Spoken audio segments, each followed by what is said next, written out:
know. Well, hello there. How are you tonight?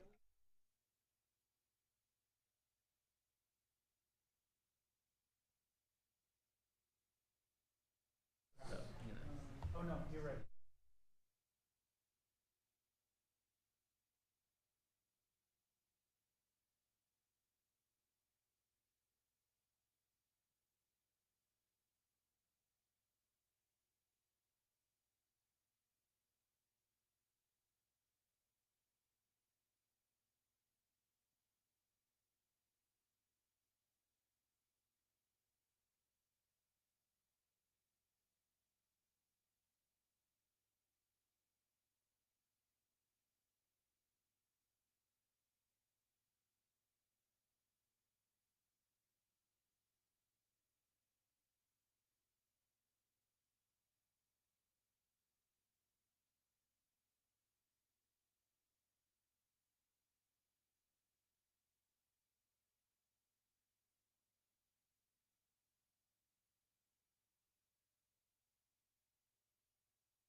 We're good? Okay.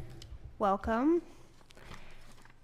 MSAD 51 school board meeting, first one of 2025. I cannot believe it is already January 16th. So we're excited to be here. We're just missing one board member who's unfortunately out sick. I hear there's a lot of things going around. And we are getting started tonight with some recognition and highlights. First up, we're going to welcome Jackie Hayes to the podium to talk about the GHS EDI team and student-led advisory training. And I should know what EDI stands for, but I don't, so I'm excited. I should know because my child is also involved, but I'm excited to learn more. Well, so EDI stands for Equity, Diversity, and Inclusion, and we have a GHS level committee that's made up of staff members and students. I have a request. Can we change the order? We're waiting for one of our guest speakers. Yeah. No problem. Could we turn it over to Mr. Carl Francis instead? No problem at all. And of course I know what EDI stands for. Of course you do. You got this. All right, so we will swap and we will hear from Principal Carl Francis at the high school with a cell phone update. Welcome. Thank you. I wasn't planning on going first. I was planning on going second, but we're able to adapt. Hi,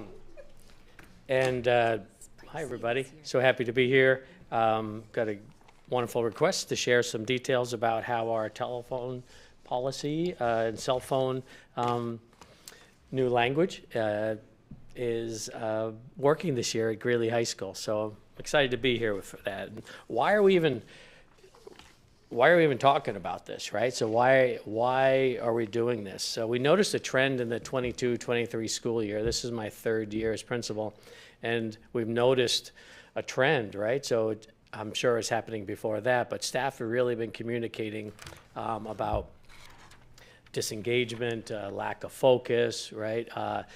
Lots of kids in the hallway, just things that take away from teaching and learning. And the staff were increasingly talking about that and discussing, a concern.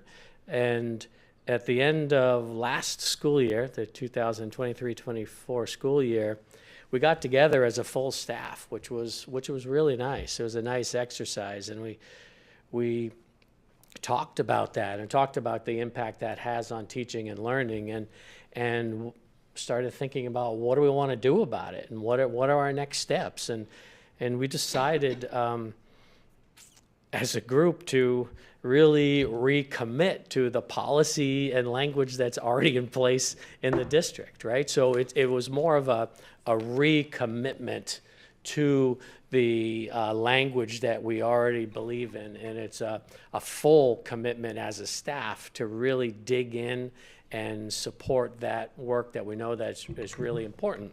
As you know, the policy, it's policy JFCK, and that's really talks about devices may be used in educational purposes in any manner that doesn't interrupt the educational process, may not be used in a manner that is illegal or violates board policies or school rules, and that the superintendent, Mr. Porter, authorizes to develop any school rules necessary to implement this policy. And they're found in the handbook. And that was developed in 2010 and revised in 2016. So this language has been around in our district for a while, and this really wasn't like a policy change or anything of that nature. This was out of a need directly identified by our staff, our great educators, and a full staff commitment to this work, which is pretty cool.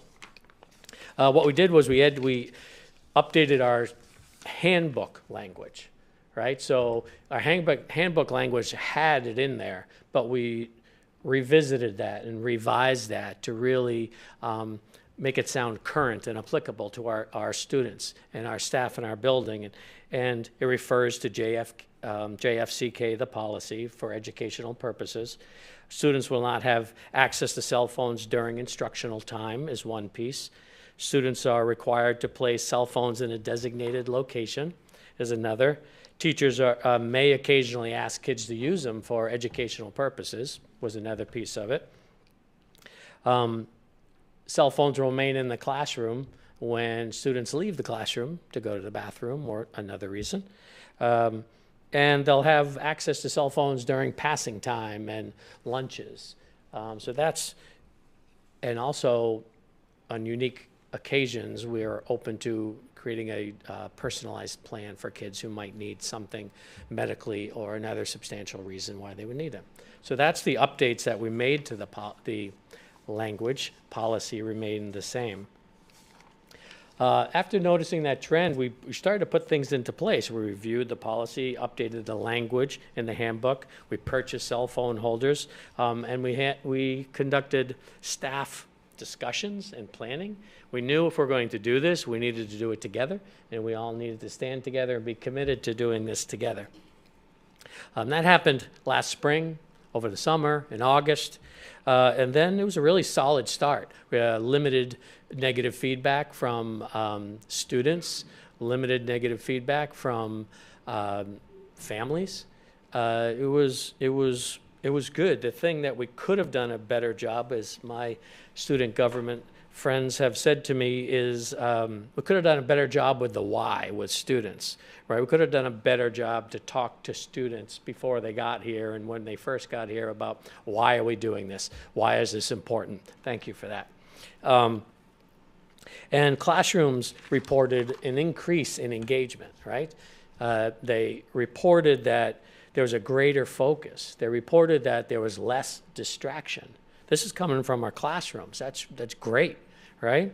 The challenges to start were study halls. It was a tough sell for students to not use their cell phones during study halls. There might be a few who still might sneak that opportunity today, but that was our biggest challenge, some of our large group and study halls to do that. Other than that, it was pretty smooth. As we approach the second quarter with this, it's really become part of our routine. But there are some reports from students and from teachers that there's some creeping back a little bit of an increased usage, like in study halls and in the hallways, right? So we're a little bit of creeping occurring with that. And also, new Apple computers are able to mirror. So we're reporting that kids are using other technology to access the same thing. So that's been a problem. And we need to, think about that moving forward. We've recently recommitted, right? So if for this to work, it's got to be all of us together. It's got to be every classroom, everywhere we are, we got to do this together. And we've recently recommitted to what we believed in and what we still believe in beginning of the year. And we're going to keep pushing forward. And overall, I really feel like it's been a positive experience and a positive contribution to our school and our community. And it's improved the learning environment, in my opinion. I'd like to conclude by offering our students to give us their personal opinion on how it's gone for them from a student perspective. So I feel like I do agree that it's been creeping back a little bit, but I think that I've definitely seen a change in a few specific classes of mine where, like, last year it was really an issue where kids were just on their phones a lot, and this year I think the phone policy has made a big change in that, like my math class and my art class. And then they kind of have become more similar to my other classes where, like, we never were on our phones in the first place, which is nice. And I also think that it's kind of, especially in study hall, whenever I have to put my phone away, like, it's made me realize how productive I am without my phone. So I've started, like, putting my phone in a different room at home whenever I go to do homework. And I think that's been really good for me. I'm a lot more efficient, so. And then I can definitely second that. I agree that the creeping back is kind of slowly coming back a little bit. Just I think that sometimes in like certain classes, like especially my language class, sometimes we need more reminders like, hey, there are 5 phones in the holders and there are 20 of you. So, and then, you know, we all pick them up, put them in there. But I agree that I think conversation in class has definitely been more enriching. And I love it when we can have like a good, like, developed class discussion. And I think there's a lot more of those as of lately. But also that I think I know my classmates better than I did. And I can spend more time with them talking about, like when there's no other distractions on your phone, looking at other people's lives on social media, you can kind of talk to your classmates and find more about them. And I think that that's definitely like changed in our classroom dynamics. That's what that's what we all hope to hear, right? And it's really nice to hear that from the two of you, and I truly appreciate that. Anything for me? Any questions? Yeah. So as the parent of somebody who said to me, Mom, why would you be okay with this? I'm just kind of curious. You mentioned the hallway, increased use in the hallway, which to me is to be expected because they get their phone back, right? Not during class. So I was referring to they leave class with the phone. Okay. Yeah, I that's what thought I you was meant referring in to. between classes. Yeah, in between classes, no problem. They can have their phones in between classes and during lunches, Okay. after school and before That school. makes more sense. Yeah. Have you seen an increase in that, like, mad rush? Maybe the students, as soon as you get your phone back, like, you have to see what did you miss? Like, is I that haven't- actually creating I that? haven't, Or I'd say like initially kids get up and like grab their phones and go, but me and my friends have taken like countless trips back and forth because we've forgotten our phones. Oh, wow. And so it's like, it kind of goes either way. It kind of depends on the class, I think. But like in one specific class, I forget my phone every single time and I leave without it. And then I have to go back. And I think that there's definitely like I wonder what happened on my phone. But I think the more that we're used to leaving it there, the more we realize nothing very substantial happens in our 90-minute periods. And I think that that's kind of going down. Great. I have a procedure question. So just thinking about our kiddos at the middle school who can't have their phones out at all. They have to be, I think, in their backpacks all day. What was the procedure decision around having the separate holder versus having the kids just leave them in their backpacks? Because I've also heard anecdotally that kids coming from the middle school are not used to even taking it out, to have to put it in a holder, and then they're more likely to use it because they have to take it in and out. Well, we thought the temptation was too large, right? And that the visual representation of the phones out is a commitment to the class that we're not going to use them. And that's the place we definitely wanted to start, and we thought was the greatest opportunity for success. Is why that decision, and that was a staff decision to do that versus have it away versus visually not on person. That was a full staff decision to do that, just to ensure that we get it right, because it was so important. Who knows what the future is going to hold, but we thought in the first year we really needed to make that a part of the culture. So that was part of that decision. Also, in middle school, whenever, like, your backpack stays in your locker for the whole day. So, like, putting it in your backpack was essentially the same thing as putting it away for the whole day. And, like, yeah, I think if we just were told to put our phones in our backpacks, we'd still use them, so. It's a lot. It's a lot of this going on. Yeah, because kids don't even have lockers that they use at the high school, right? Well, they're available. But They used to use them. Yeah. Yeah. I forgot to mention, we've seen a decrease in social media incidents. So I'm looking at Mrs. Hayes here and Mr. Scott, and discipline-wise, investigation-wise, all that stuff we don't even want to talk about.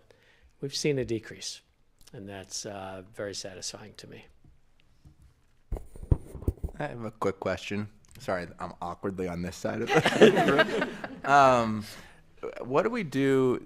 I mean, students can always connect to cellular, and I think that there's some vulnerabilities there in the sense that we have limited control of what they're accessing, or and like just limited control of that if they're actually following the procedures that they probably should while they're here. Do you encourage them to use the Wi-Fi? Is that part of the agreement that they have to be on our Wi-Fi? Like, what do you do to kind of, has that been a problem or challenge? We haven't addressed that in any way. I think we have very bright students who know how to access whatever they want to access the best they can in any way they can. So at some point you have to build capacity and trust and explain the why. And we've got bright enough kids that usually step up. But we haven't done that or had to do it at this point. There had been some conversation about Chromebooks versus Apple, right? So, and if you have Chromebooks, student-issued Chromebooks, that's a very different, that's one way to think about mitigating access to the other things that we have a little more control over. So there's debate about quality of learning and opportunity for growth on a MacBook versus an Apple, but I think that, Mac produces MacBooks produce a good quality product that we could probably continue on just fine with our learning, but that's a significant investment for our community at this point to invest in MacBooks, so we haven't explored that. Great. Anyone else? Great. Thank you. Oh, hold on. Megan? I appreciate you coming. Thank you. Megan, if people watching at home. Yeah, grab the other one. Thank you. I appreciate you coming and updating us, because there's been a lot of parental concern and worry about this that's coming in. And on the Wellness Committee, we're tackling a lot of My House data and sort of looking at our population of kids and how do we focus in on what's really important. And social media is certainly going to be part of that. So I think hearing that social media concerns have gone down is an amazing data point. So thank you for throwing that in there. Welcome. Yeah. And the concern was based on access and frequency of social media, not that we're enforcing our current policy. It's not that we're doing this, it's that access for kids, access to social media was the parent concern. Is that what access to social media was the parent concern, and just having phones at school and accessible is sort of the overarching concern. Yeah, so we're helping that cause. Absolutely, yeah. Thank you all. Thank you. Thank you. Great. I'd like to introduce our EDI. May I? Oh, please. And I'm more prepared now as well. So I'm very proud and honored to introduce a talented group of students and educators to you tonight. Greeley High School has a school-based equity, diversity, and inclusion team at the school level. Very active in planning and programming, culture-wise and student programming. And tonight they're going to talk to you a little bit about a dialogue across differences student program that's scheduled for January 30th. And they've got a lot to share, so I'll turn it over to them. Jackie Hayes, Peter Scott, Heather Perkinson are part of that EDI committee, and then we'll go from there. Thank you. Thank you.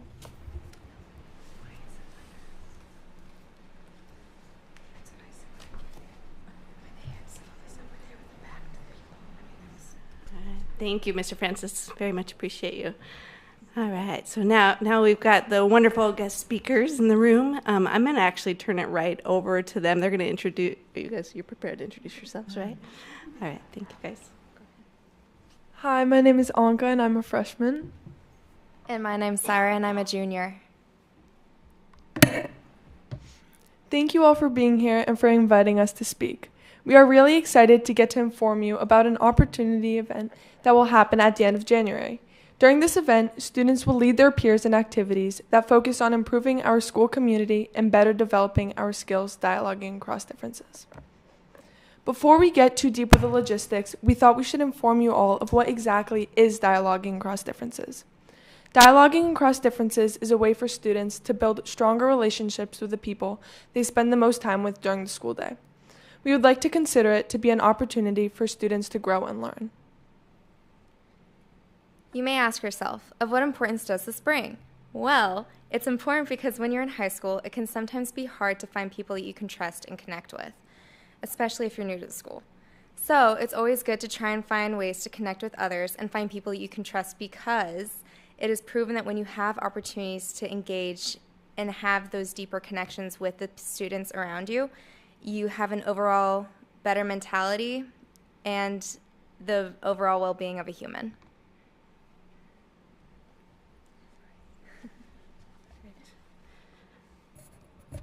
All right. As part of this, so I wanted to make sure to, we're here tonight to talk specifically about what's happening in a couple of weeks here at the high school. That said, there's a lot of work that goes into preparing for even an hour-long event, and thankfully we actually have an hour and a half broken up over a couple days. And as you can see, we have two phenomenal students right here who are also incredibly humble and would never actually sing their praises the way they should be sung.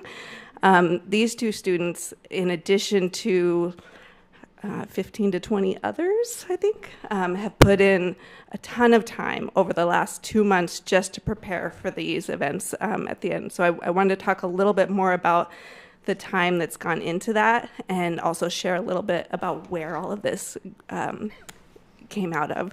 We are super fortunate to have the staff members and the students that we have here at Greeley High School.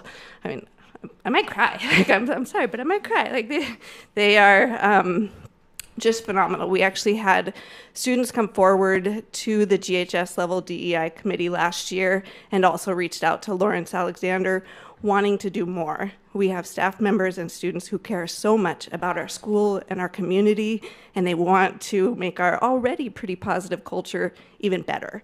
So this kind of grew from some ideas last year, and then this fall we came together as a team with 13 staff members and our students to kind of begin these plans, also with the help of Lawrence Alexander. Ultimately, we ended up with 75 student leaders accept the invitation to participate in this. So we have 75 student leaders who are going to be doing or have already begun some training, and then among those 75 are the 15 to the 20 who have doubled down and gone above and beyond, even beyond that. So in terms of our dates, I can't see them, sorry.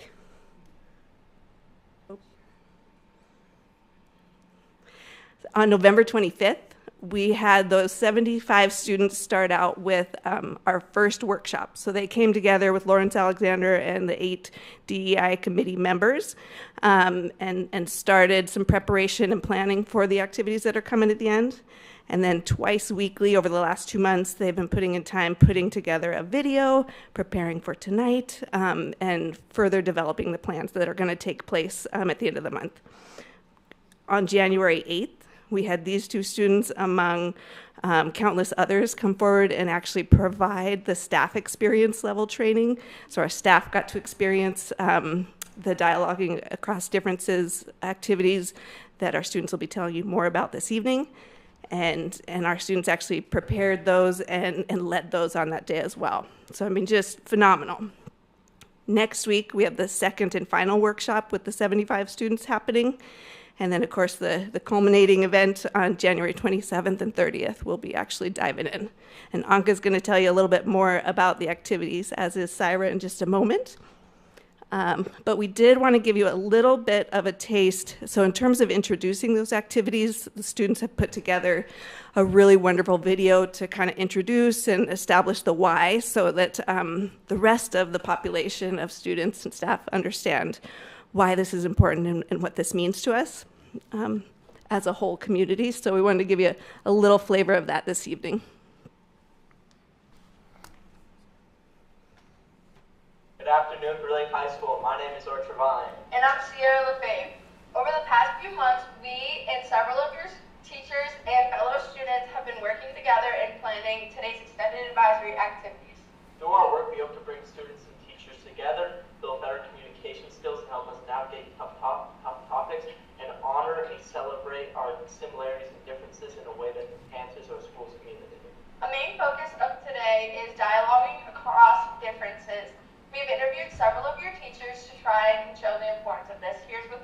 say? Why is it important? And so you kind of see, as we're fast forwarding to one clip that really captures it all. It's about an 8-minute video, so we understand time is short tonight. So we'll just give you a brief clip. I don't mind watching my son if you want to keep it playing. Yeah, that's true. Yeah. So we, as far as what was done, so yes, Archer Bine was one of our awesome students who stepped up to help with this. So students reached out to staff members. We had, no, that's okay. And we had about 7 staff members volunteer to speak to this. They ran around scheduling interviews. They reached out on their own. Just the organization and prep behind this, they've really done a lot of work.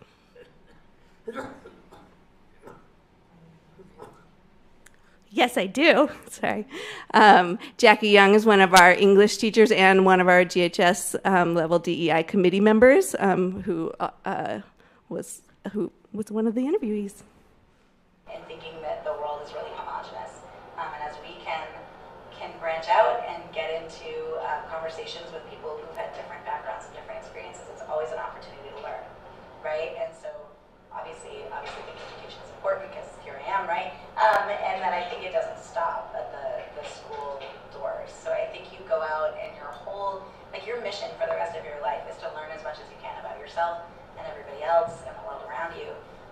And so these skills are super crucial for that. I think it's just if you were actually going to learn one really important thing, sorry Shakespeare, it's probably not Shakespeare, right? It's probably not whatever book we were learning in English or whatever particular thing you're learning in math, science, or history. It's really about learning to communicate about all of that and about learning to see yourself reflected and see other people reflected and look beyond your own experience, right?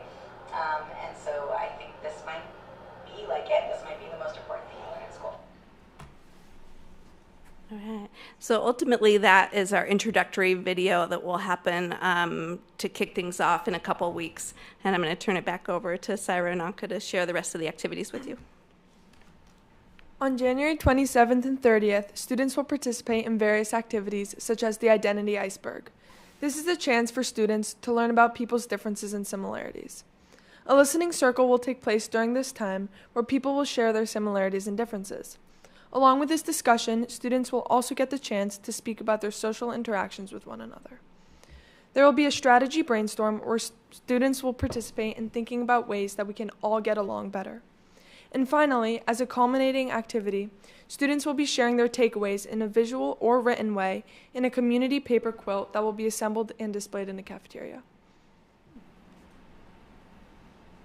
So as Anka stated, we will start this activity off with an identity iceberg activity. Since you may not be familiar with the identity iceberg, I thought I might just introduce it really quick as to what exactly it is. So first off, we like to start off with something that people can notice, so what's above the surface. And that can be eye color, hair color, something just noticeable. Then you have the waterline, which is where people can either assume something about you, but they're not quite sure. So it could be what language you speak or what race you are. And then we have what I call the meat and potatoes, which is what's under the surface. And that is where you share something that is private to you. And again, this is to whatever student's comfortability is. So it doesn't have to be your deepest, darkest secret. It could literally just be that nobody else knows that you got a new puppy for Christmas, and that's what it is. So some projected outcomes that we have are, sorry, I can't read tiny. Obviously, increasing school connectedness within students and within students to staff and being comfortable to ask questions and get the help that they need in school, but also to build those connections within each other and relying on each other for help when they need it. We would also like to improve the students' well-being. Obviously, being a student is hard, as I'm sure many of you guys remember when you guys were our age as teenagers, and feeling the struggle of exams and friendships and life. And we would just like to have that be fixed for everybody in the long run and have them have those friendships and those connections that will hopefully last them a lifetime. We would also love to have our school atmosphere continue to grow and aspire to be what we think Greeley is, which is an inclusive environment that accepts all and has no judgment. And I think that that really has a powerful message, because when I walk through the doors of Greeley High School, I would love to feel inclusivity and welcomeness, as I'm sure many other people would.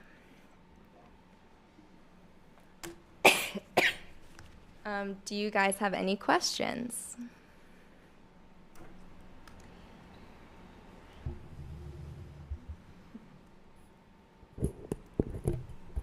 It was a really informative presentation, and kudos to you guys for coming tonight and doing that with the high school staff as well, and then the incredible amount of student involvement to get everyone ready for the activity.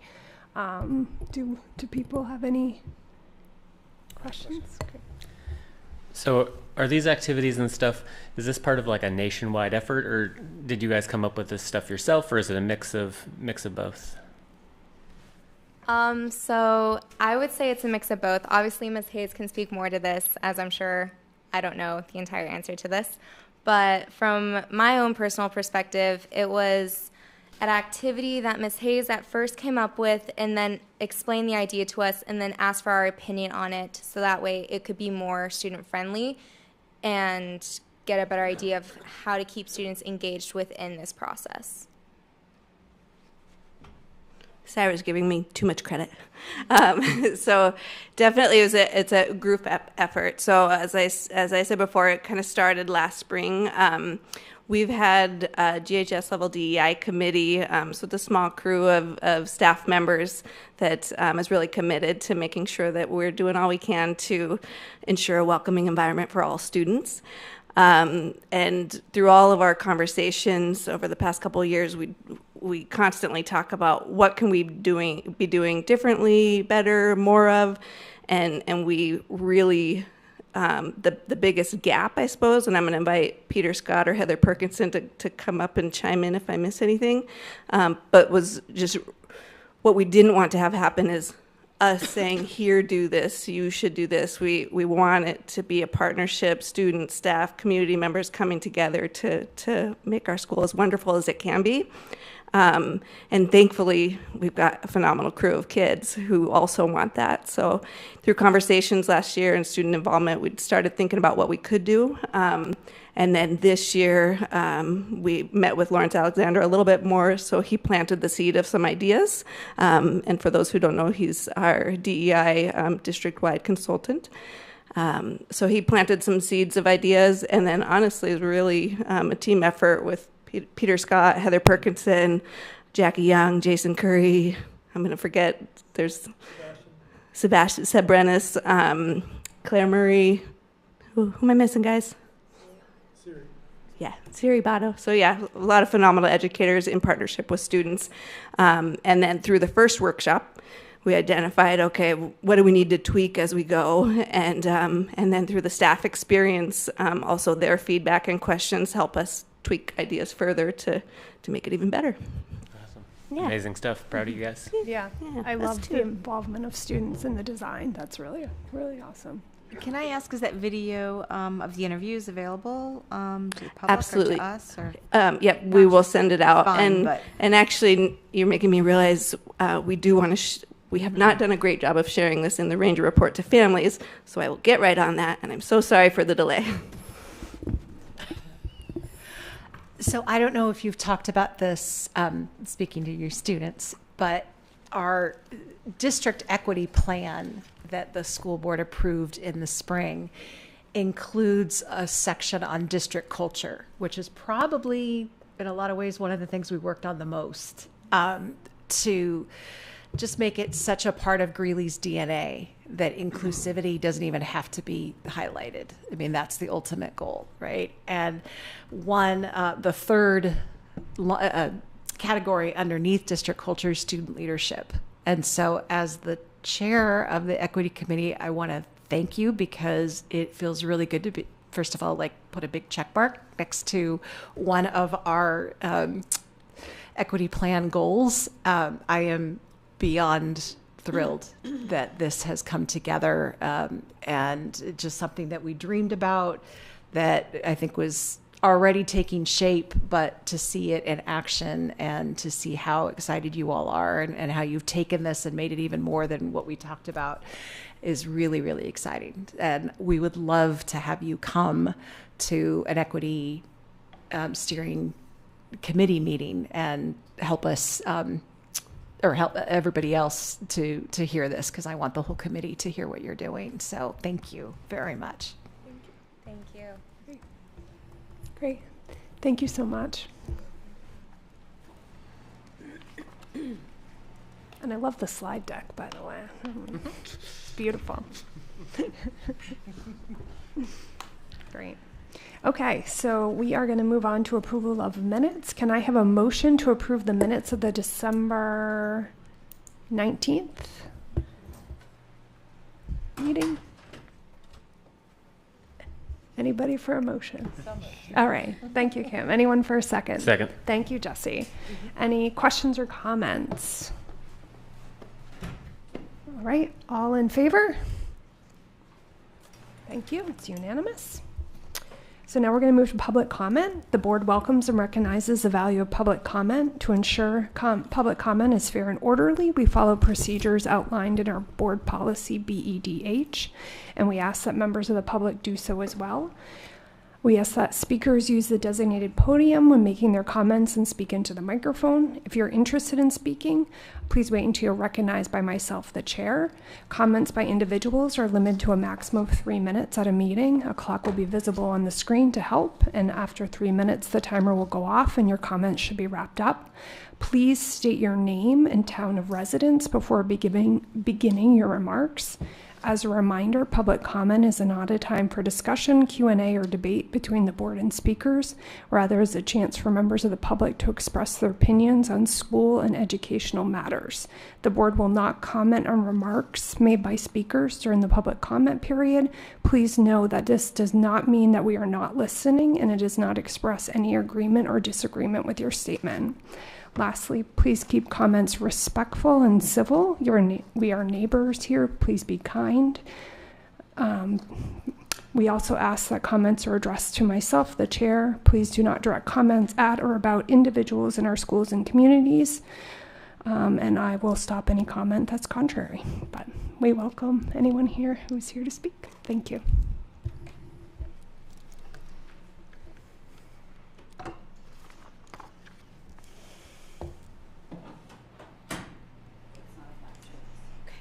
Hi, I'm Brittany Morsky. I'm a resident of Cumberland, and I'll start. I'm here to talk about a resource available in our community, the crisis response team, and how integrating the service to no less than fire, rescue, or our SRO would benefit the students and employees at our school. Unfortunately, students with individual education plans, also called IEPs, have requested and been denied these services to the effect that it harms individual students and creates an unsafe and untenable learning environment for all students and staff. There are some students with escalating needs who have requested a state service called Crisis, and those requests have not been accommodated. Crisis is a DHHS program that helps with behavioral or psychiatric events. The school has protocols to try to de-escalate psychiatric emergencies. In some cases, the process can be arduous, taking hours, and comes at great cost to all students and staff, both those involved and close by. The protocol does not include calling crisis. The fear and pain for the student, the duration and intensity of incidents, and the disruption to surrounding staff, students, and classrooms can all be mitigated with the appropriate resources, such as those that Crisis offers. With the current system, the safety-trained teachers and behavioral analysis, are also BCBA for short, try to de-escalate the scenario. If they are unable to, they have to call an administrator to request the SRO, and if this is still unsuccessful, they need to call 911. These first responders are experts in emergency medical situations, but they are not mental health professionals. The mobile crisis unit is trained and offered free for these exact scenarios. For students who are having such an emergency, whether neurodivergent or neurotypical, it is in the best interests of all students to allow crisis to enter the building during these events and do their job, especially when the situation is proven to become unmanageable, prolonged, or causing the student extreme duress. After reviewing the policies and procedures, there's nothing that says that crisis cannot be called. The crisis team is not mentioned at all. However, the state service has been denied in several instances, most recently this past week. After reaching out to crisis, I found out that they have never heard of a district denying their service, so why is Greeley the only one? Leanne, as the chair of the school board, I want to see a policy put in place that protects access and ensures families' right for crisis to be called as an adjunct to IEPs here at Greeley.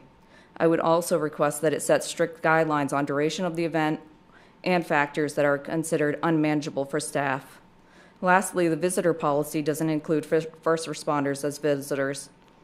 I imagine the mobile crisis unit shouldn't fall as visitors either, as they are a part of DHHS.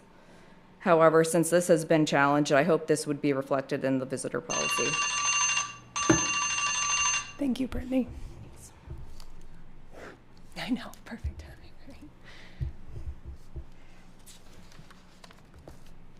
right?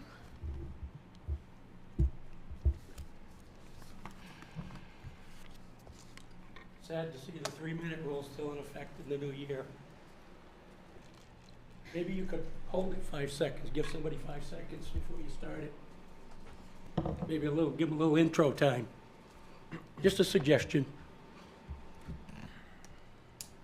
Bruce Sherwin, Cumberland.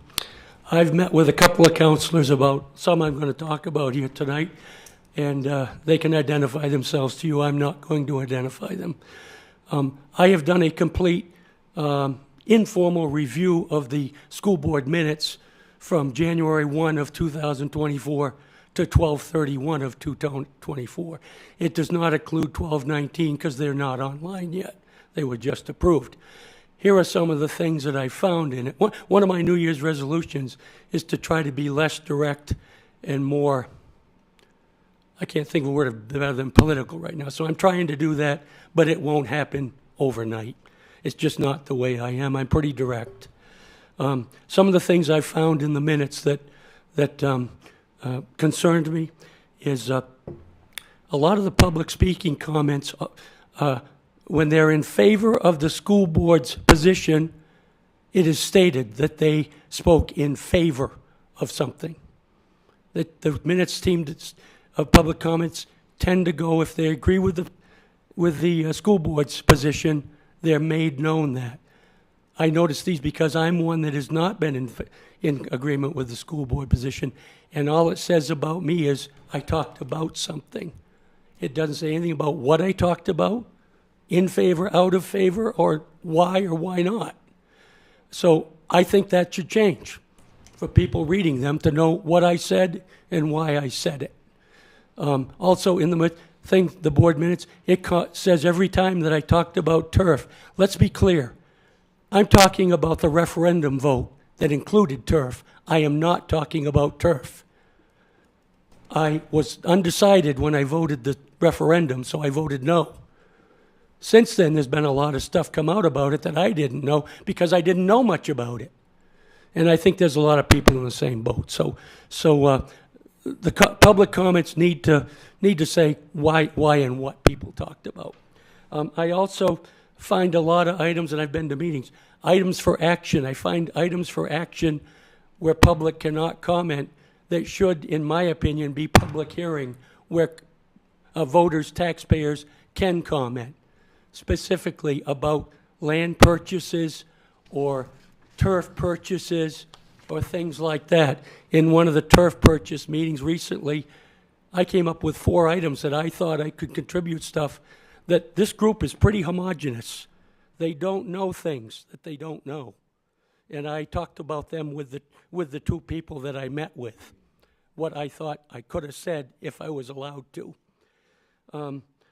Also in the review of the board meeting minutes, this goes along with the homogeneity of the group. I tallied up all the votes from October 1 through 12/5, not 12. And do you want to know the results or don't you? I'll give you the results quickly. There were I got to get to the page so I get it right.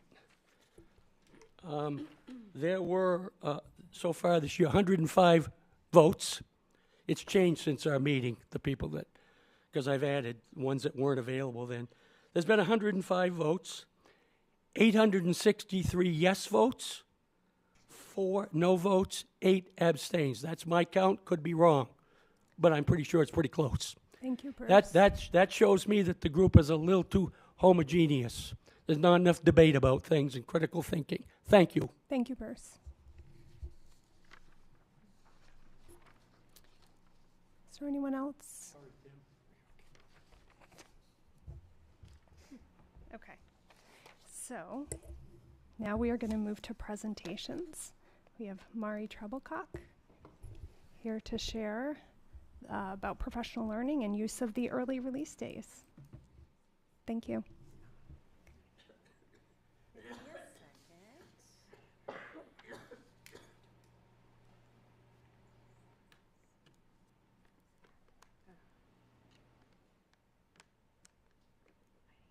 Okay.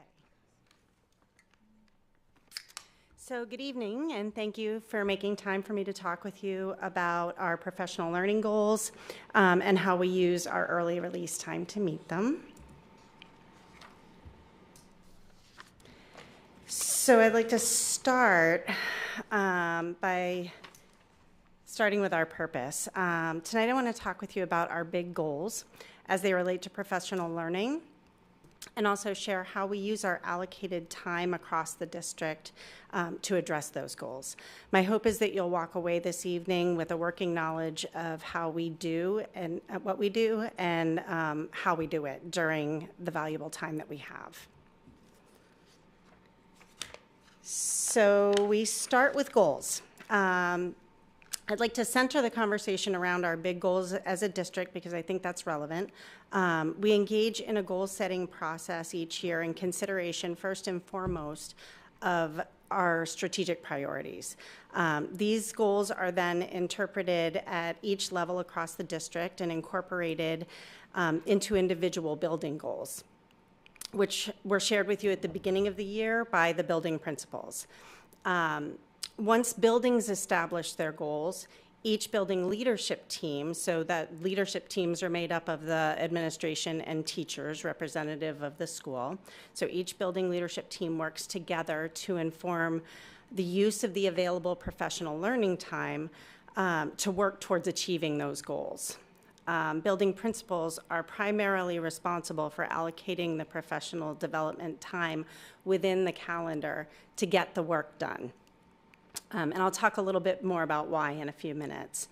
This year, we're focusing on building our multi-tiered systems of support, and you heard Julie and I speak to that earlier this year as well, in key areas, including literacy, math, and mental health and well-being. So some of our professional learning time is allocated to working on our literacy pilots, for example. Some time has been allocated to developing staff understanding of our math data and the implications for instruction at the classroom level. And some of our time has been devoted to social emotional learning as it pertains to student well-being, a sense of belonging, and mental health. And so as we transition into the second half of this year, more and more of our time is being devoted to attending to the implications of the One Campus model beyond the footprint of the building project. We're starting this process of planning for our future grade configurations from a teaching and learning perspective. We're starting that now.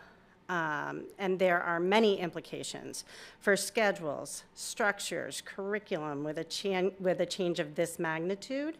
And we're just getting underway with the process of addressing all of that. Some of the work is happening now during professional learning time, and more time will be allocated as we go forward. So a couple of key takeaways from this portion of the presentation that I just want to highlight. One, our goals are aligned with our district priorities.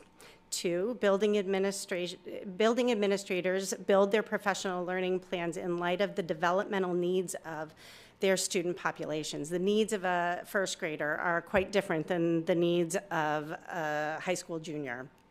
And so as a result, a lot of our professional learning planning happens at the building level. And then the One Campus project comes with a host of changes that require collaborative problem solving to be ready for the opening of the new school. And these changes extend beyond the pre-K1 building to really the entire pre-K8 landscape.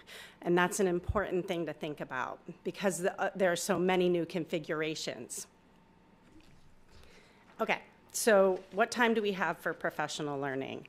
After dismissal and lunch, elementary professional learning really runs from about 1:15 to 3:45. They have a 30-minute grade level team meeting, and then from 1:50 to 3:45, that's more school-wide professional learning or content area groups. And then at the secondary level, there's a little less time overall. It starts after students are dismissed, and that's usually right at about 1:45 when by the time the buses and students are all gone, and it runs until 3 in the afternoon. The 2 full days before the school year begins typically include a district-wide staff meeting, building-based staff meetings, mandatory trainings that are required by Maine state law, team and content meetings, and time for teachers to review IEPs, 504 plans, and MTSS plans for individual students before the students show up on the first day of school. It's good to know a little bit about your students before they come. And so that's often how those first couple of days roll out. And then the October and March professional learning days often include longer chunks of time to work on those building and district goals. And sometimes those also include mandatory trainings for all staff if the timeline comes due. So certain trainings are required, say, every 5 years. An example might be suicide awareness training or child sexual abuse training. Those come at longer intervals than annual, and so oftentimes we'll address those at either the October or March professional learning day. So how we use our time, some of it is state and district required training. This year, 2.75 hours were required of annual training for all staff. And then another hour or so, about an hour, it was spent updating ALICE training. Those certifications have to be updated annually. Plus, there are trainings that are required every 5 years that will take 1 to 2 hours each. And then additionally, all test administrators and test proctors for state assessments have to be trained annually as well. That usually takes about 30 to 45 minutes. And all of these things happen on early release Wednesdays. Some of the time is allocated to district level work. So what does that look like? The annual meeting at the beginning of the school year and the closing meeting at the end of the school year. There are 3 dates that are allocated pre-K through 12 for vertical alignment work, curriculum alignment. So different content areas meet and we do work together. And then the rest of the time is really spent in building-based work. All of this is structured around district goals, but it has a decidedly building-based flavor to it. So when curriculum work is happening at the high school level, it's often department-based and focused on the content, but it might be more grade-level oriented at the elementary school. At each building, there's work going on that's curriculum-focused and social-emotional learning-focused. We spend time focusing on high-yield instructional strategies. So what is the instruction that yields results? We spend time with technology-oriented professional learning. We spend time analyzing student achievement data. And there is also professional learning that is focused on how to manage student behavior, both at just the general classroom level, and then there's also specialized training for folks who have students who might have some unexpected behaviors that require some more intensive intervention.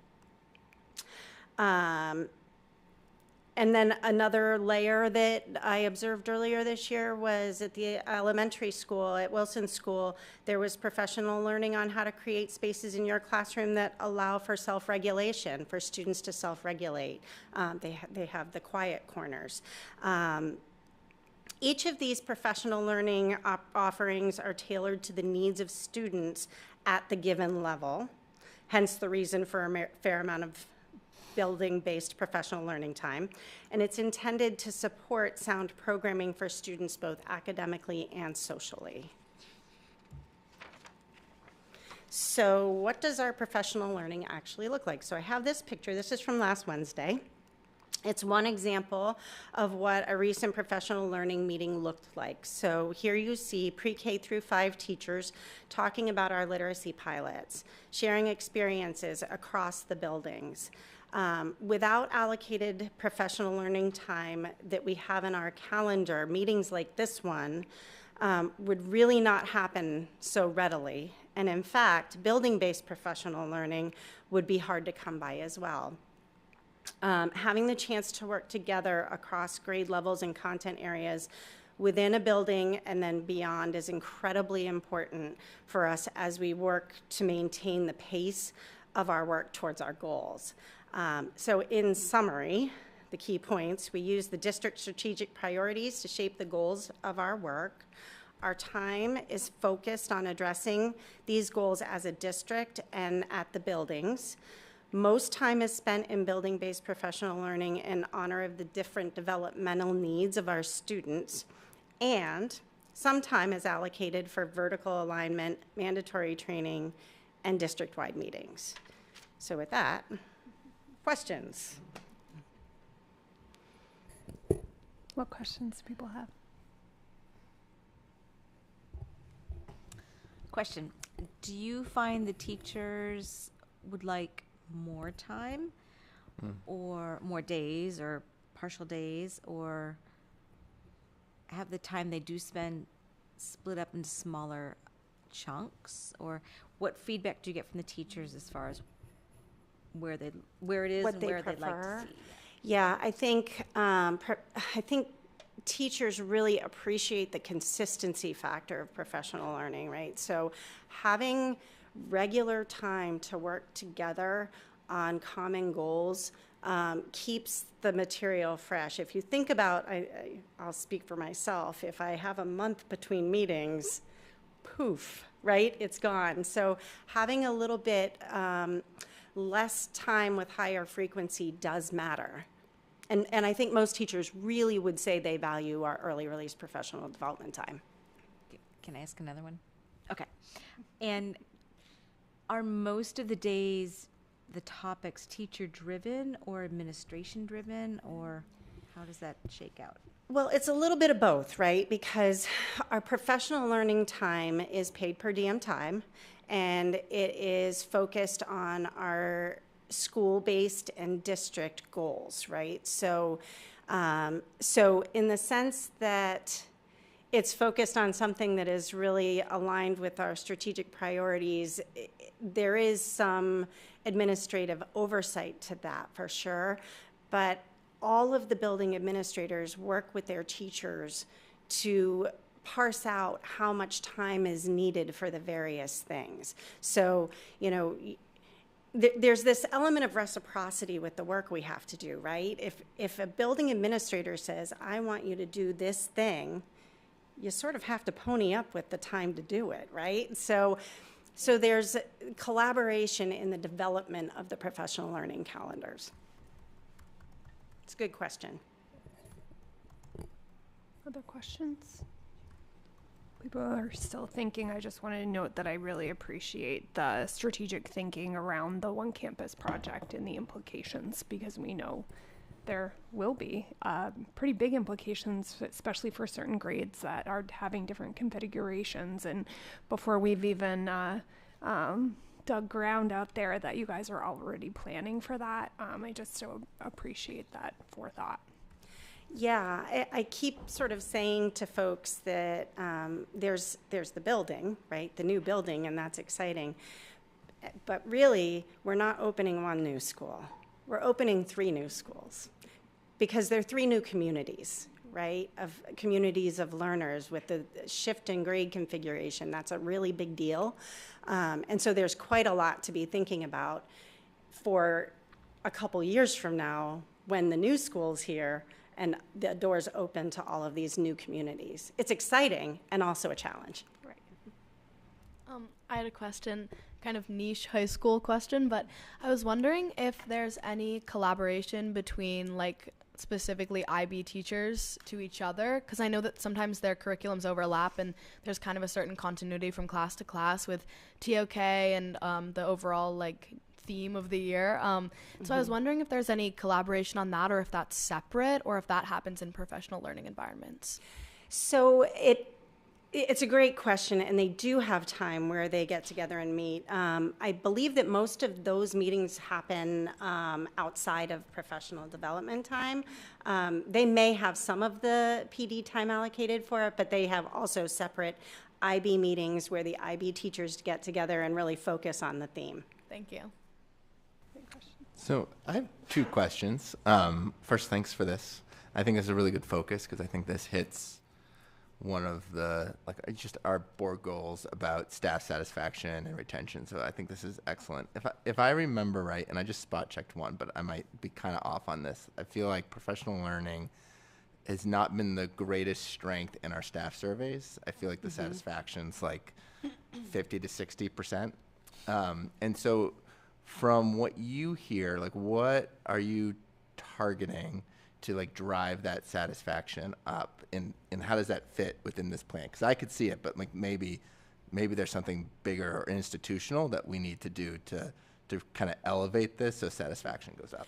Yeah, so thank you for asking that question because it's not something that I spoke to in this presentation, but it is something that we're addressing. So one of the pieces of feedback was that the professional learning teachers were feeling as though they wanted to have a little bit more opportunity to create professional learning opportunities from within, and all of the buildings have created those opportunities this year. So I'll use the middle school for example. Monty on the October PD day worked with his teaching and learning team, and they gathered input from all across the staff, and folks put together professional learning workshops that people could sign up for. I think they ended up doing 2 each, about 45 minutes long, and they had a whole slew of different things that you could jump into, and it was sort of sharing homegrown expertise on things. And so that's one way that we're trying to address that. I'm hopeful that the survey that's out there now might reflect that people remembered that, but we'll see.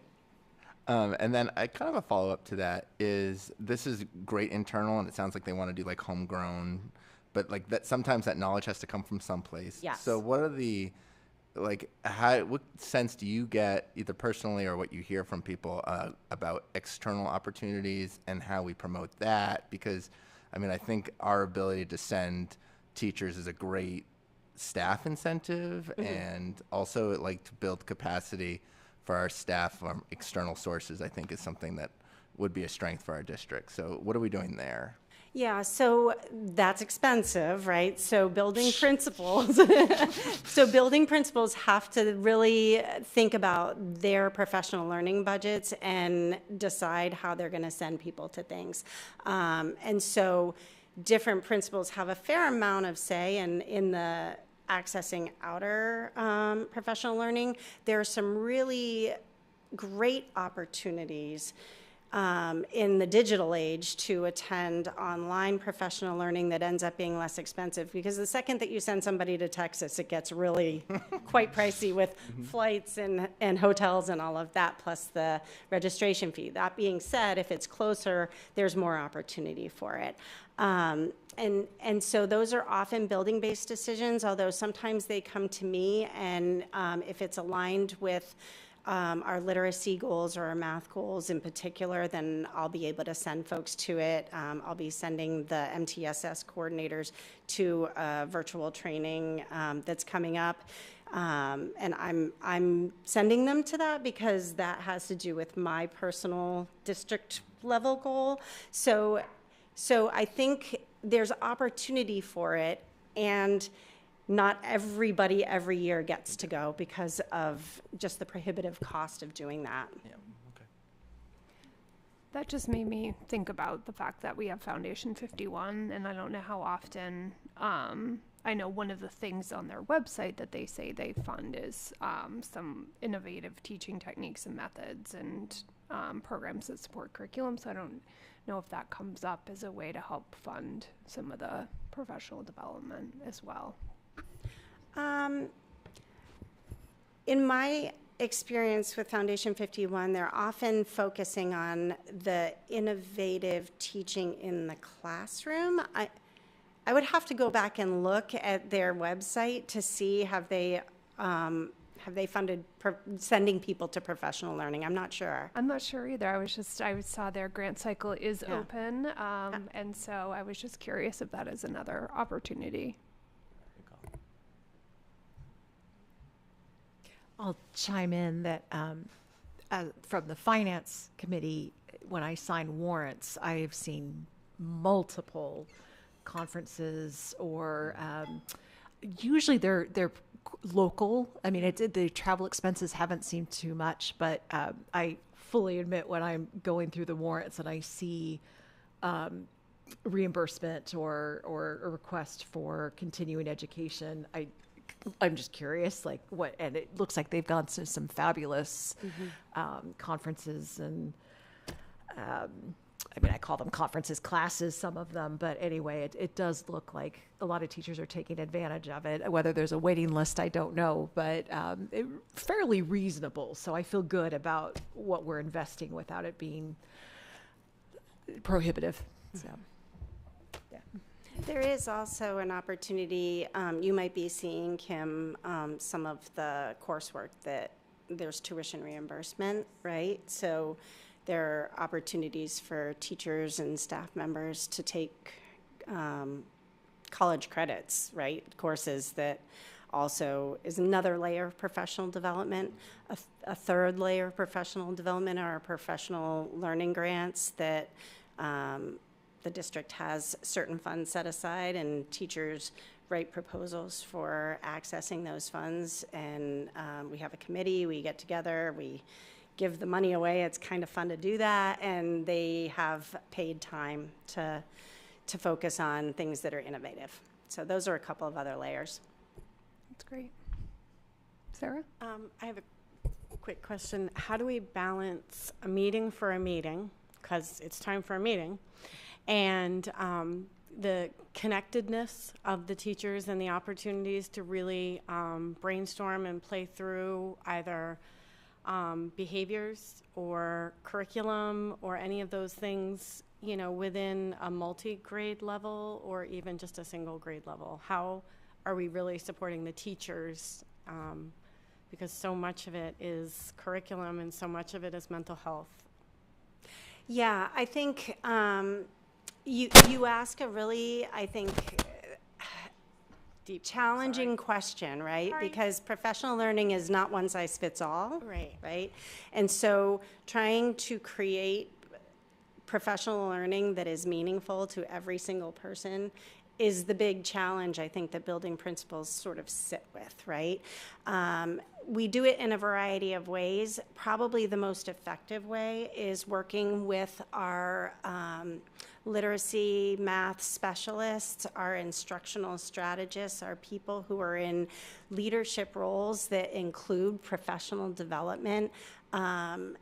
Each school has folks, whether it's the building leadership team or a team like at the middle school that is a teaching and learning team, they're focused on how that school will allocate the professional learning time and making it meaningful for the teachers and staff in the building. So I think there's a little bit of a give and take dialogue there to identify what are the things that people need and what's going to be the best way to get at it. And then there's always competition for time, right? Everybody needs all of the PD days, and they can't have them all for their thing, right? So it becomes a negotiation with that group of people who are contributing to the design of professional learning in a school to work out balance, so that some of the time is devoted to math, some of the time is devoted to literacy, some of it's social emotional learning, some of it's the mandatory trainings, some of it might be science or social studies, allied arts, that kind of thing. Did I answer your question? Yeah, generally. Great. Anyone else? Since we're talking about professional development and shorter day on Wednesday, I kind of feel like I have to voice some rumblings I've always heard in the community, just because we're one of the last communities in the area to have most half-day Wednesdays, where Yarmouth and Falmouth have gone to one day a month. It's good to hear what you guys do, and the public is aware of that, so we don't hear more of the comment of, well, what are we doing for childcare, or how are we making that work, or can we make that work this week?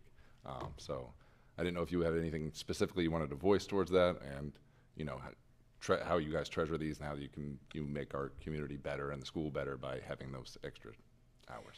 Yeah, I think thank you for bringing that up, because it would be tone deaf not to acknowledge it, right? That there is tension around this idea of the need for childcare, particularly at the elementary level.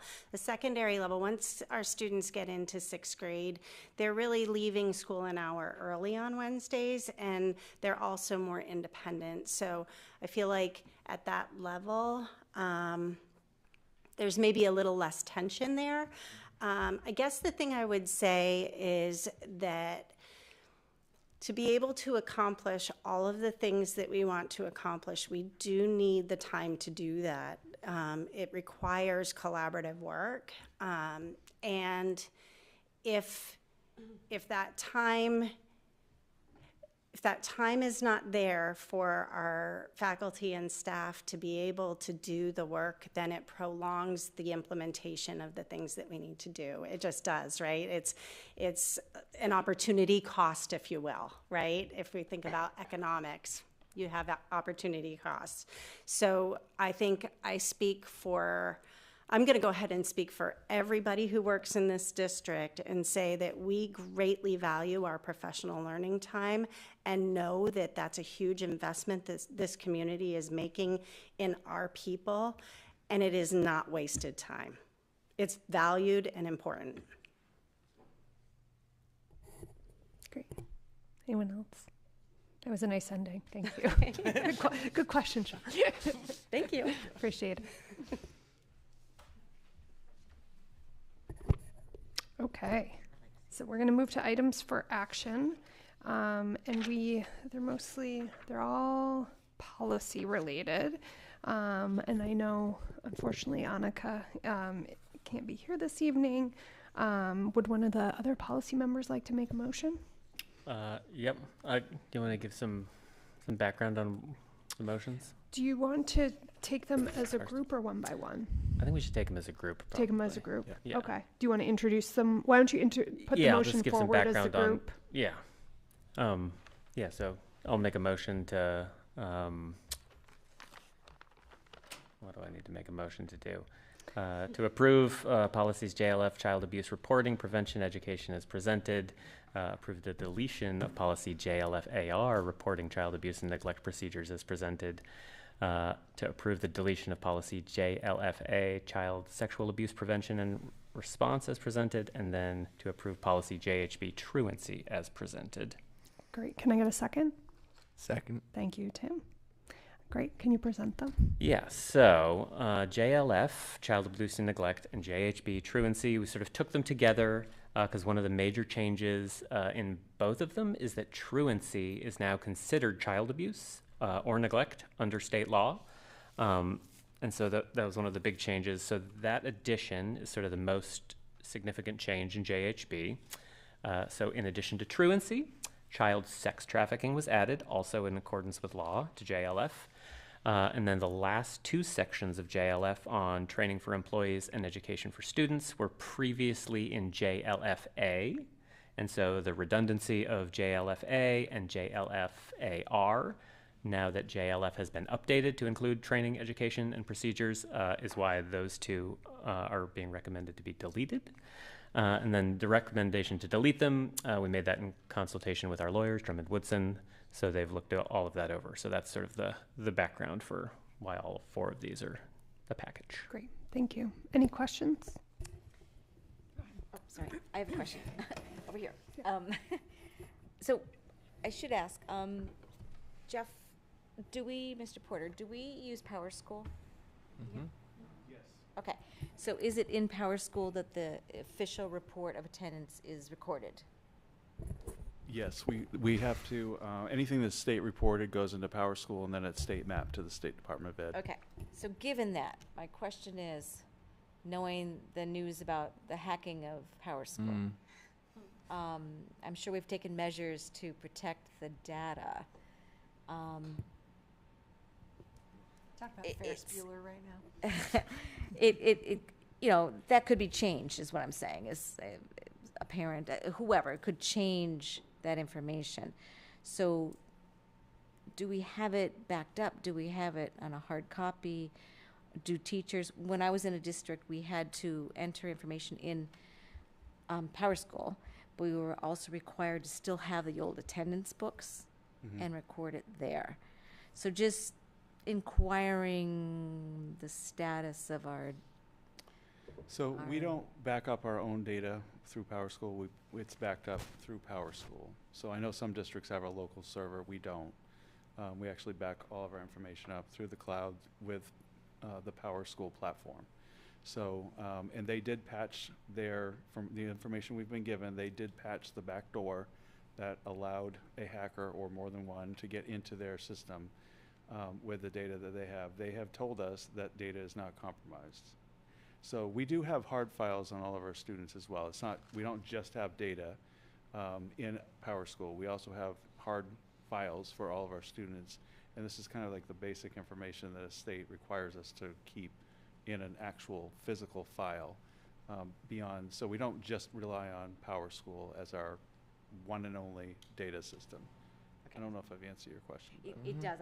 I'm just aware of the level that the truancy, for example, has been elevated to.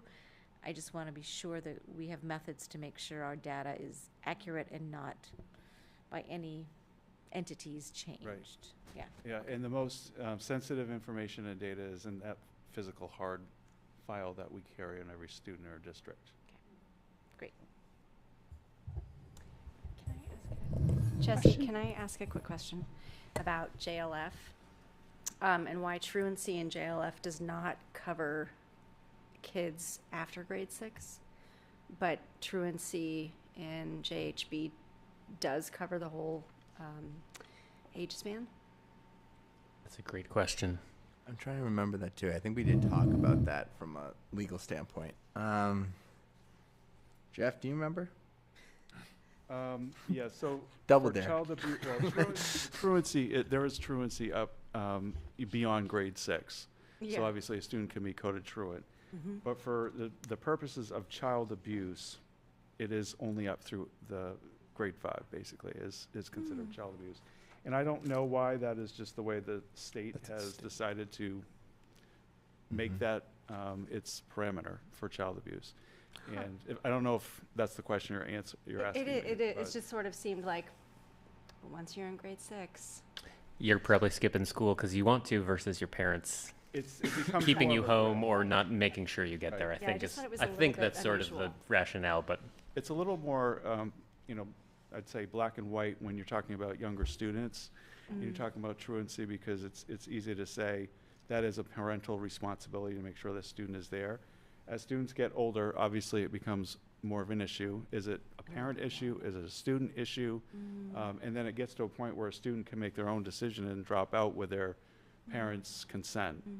And that's a mutual decision between the student and the parent when they become 16.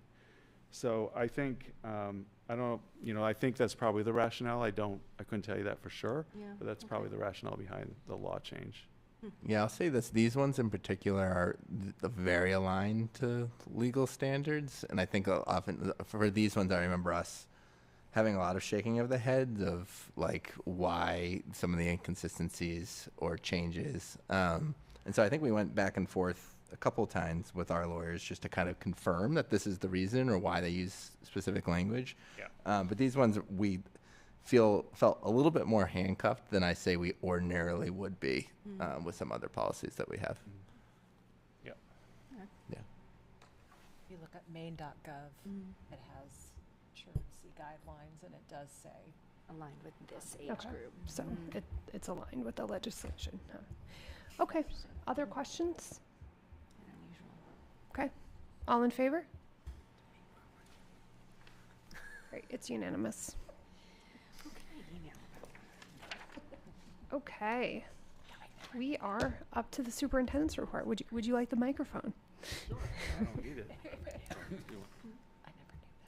All right, superintendent's report. There's been a lot going on, obviously. Jeff, I think you have to get a little closer. A lot going on since you the go. break. It's been a lot of it's great 2 weeks, or actually 3 weeks after the break.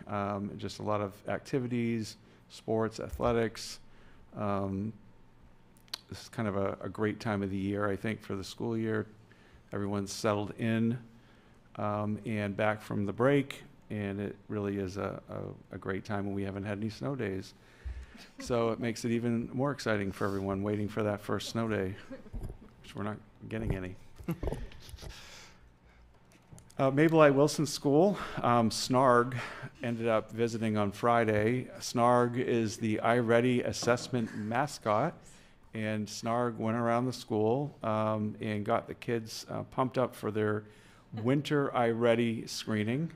So in order to get that excitement rolling, we were really excited that SNARG was such a celebrity. We didn't know that SNARG was a celebrity. I don't know where SNARG got that name. It is not the kind of mascot I would recommend, but anyway, a big hit. Also at Mabel A. Wilson School, even though the weather might be cold outside, students are keeping physically active in their PE courses. A lot of spatial and movement, locomotive skills, soccer skills, throwing and catching, cooperative activities in the gym, and just a sign of our need for another building. We often have 2 PE classes that are in the same space at the same time. And that's something we've been doing for years, but nonetheless, the students are making the most of it, and so are the teachers, and have been really active during the winter months, which we feel is very important. We also do outside activities. Some of the PE classes will start going outside and doing snowshoeing as the winter progresses as well, if we have any snow. So we haven't done that yet. Just a reminder, if you are a parent guardian in the community and you would like your child to be considered for the pre-K lottery for 2025-26, we have a deadline this month of the 24th to please put your child's name in, and there's information on our website. Also at Mabel I. Wilson School, Farmer Muncie, or Farmer McDonald, I guess is also how he's known, talked about farming, and this is part of the CKLA literacy pilot that is happening at the Wilson School. So this is one of the literacy pilots that's running right now, and it is a program that introduces obviously fundamental skills, but also a lot of read alouds and early intervention reading, foundational skills. So Farmer Muncie was sharing his knowledge of farming along with reading a book to the students here. Greeley Middle School 4-5. This is a really neat event. I was able to attend this. All 4th graders went to the Art Center last week, and they've been learning about animal adaptations in various parts of the world, and they were able to watch a live feed, and this is the great thing about technology, is the researcher that they were communicating with was actually stationed in Antarctica, and it was a live broadcast. So students had a chance to look at the penguins that she was literally feet away from. And then many of our students had questions for the researcher, came up and asked her live questions during this session. So it was a really neat event for kids to be able to communicate literally with a researcher who is working on one of the ends of the earth in Antarctica. And she talked about how she's down there for 2.5 months. She's actually sleeps in a tent along with some other researchers. It's a very warm tent, apparently. But she said she has to wear a lot of warm clothing. But the kids were captivated. I was there and just, they were just absolutely fascinated by being able to see this live and the penguins. And some of the penguins did some funny things while she was talking. Greeley Middle School 6-8, again, winter is nothing in Maine, right? We do a lot of activities, and pickleball, it's not just for older folks, it's also for the younger folks too. And rock climbing. So there's a lot of great ways in Maine, whether you're outside or inside, to keep active, and that's definitely the focus of our PE classes in our district. Greeley High School, some renovations and work got done over the winter break. I want to thank Mr. Poulin, who is always the scheduler extraordinaire and just kind of keeps these things going. The constant improvements of our buildings, we never take any break as long as we can continue improving it. There's money that was set aside to do that, obviously through capital reserves. And this was a project that we've been wanting to do and trying to do for a while now, and did have the money in our capital reserves that had been scheduled to get done. So Scott, do you want to add anything about this great project? It's not done, and there's a picture not on here. The old SRO office is now being reconfigured into a school store and a concession area for basketball, any of the indoor sports that use the gym, actually. The only thing I would add is that Don Foster did a lot of work on this during the vacation and so forth, so he was an integral part of that as well. And we're looking forward to getting the concession stand, school store, et cetera, made out of the old resource officers area, because that's going to allow for programming in the school as well as the sale of concessions for boosters. Yeah, it's been something that people have talked about for a long, long time. That floor was very dark, and now you can see it's very light. There's been a lot of work done in that particular hallway. These are the things that we continue to do to keep with our facilities. I have some other things that I'd love to see done. We'll talk about it with Facilities Committee in the future, but really that end of the high school, we've been incrementally improving quite a bit. There's new doors, as you can see, not just coming into the pool, which had been damaged for many years and now have finally been replaced. There's also new doors on the science and math wings that had gone in over the summer. But just a lot of improvements at that end of the high school, the cafeteria, putting windows in. Just really want to thank Scott and Don and their work in making sure this work gets done, because it's just a ton of details. And Doughton's Construction has really been a vendor that we've used a lot and have done some amazing work on our schools. Poetry Out Loud.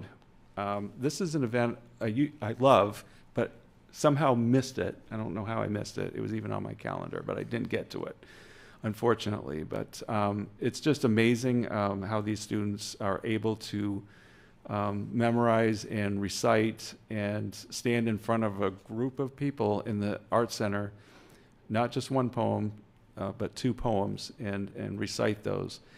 So kudos to all of the students that are pictured here. There's always, I think it's always very exciting to be able to see this kind of skill development in our students. 3rd place, Autumn Bonner Coombs. 2nd place, Oakley Kendura. And 1st place, Charles Crew Vigor. Charles will be representing the high school at the Southern Maine competition in February. And then there's a state meet in March. So congratulations to all students and proud parents. After a couple of cybersecurity incidents last week, as you all know, put the message out, high school students were challenged to reset their passwords for added protection. Did our students do that? I won't ask.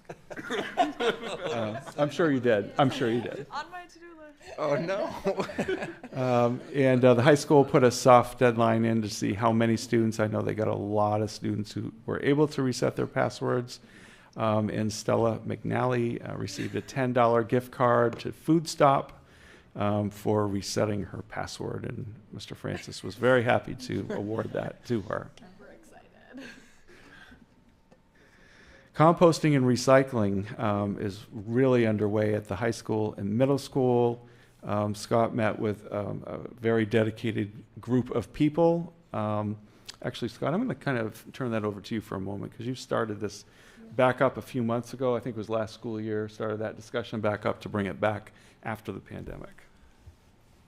Yeah, we just had a committee who had gotten together informally and established, Garbage to Garden is the contractor who's working with us on that, and it is moving forward. And staff, food service, staff at both the high school and the middle school are working pretty diligently to make it happen. And I kind of turned it over as I thought I was going to be leaving in December, and gee, look what happened.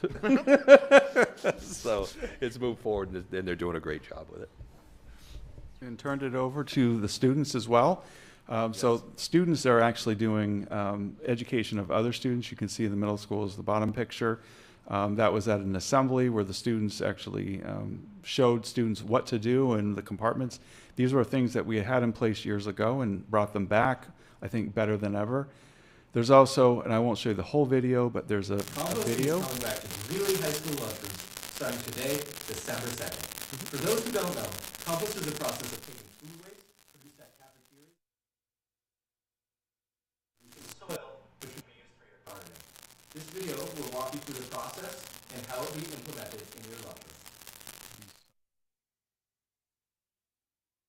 Process begins. But did you know that more than just food is compostable?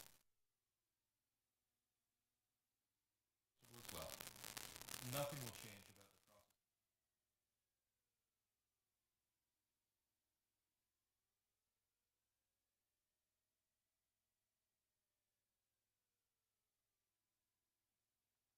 We will sort it.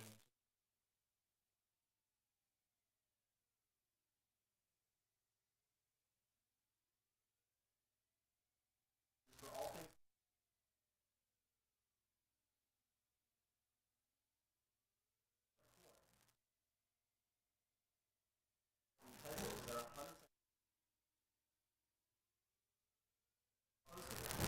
Next, we have our trash, which is predominantly for aluminum foil.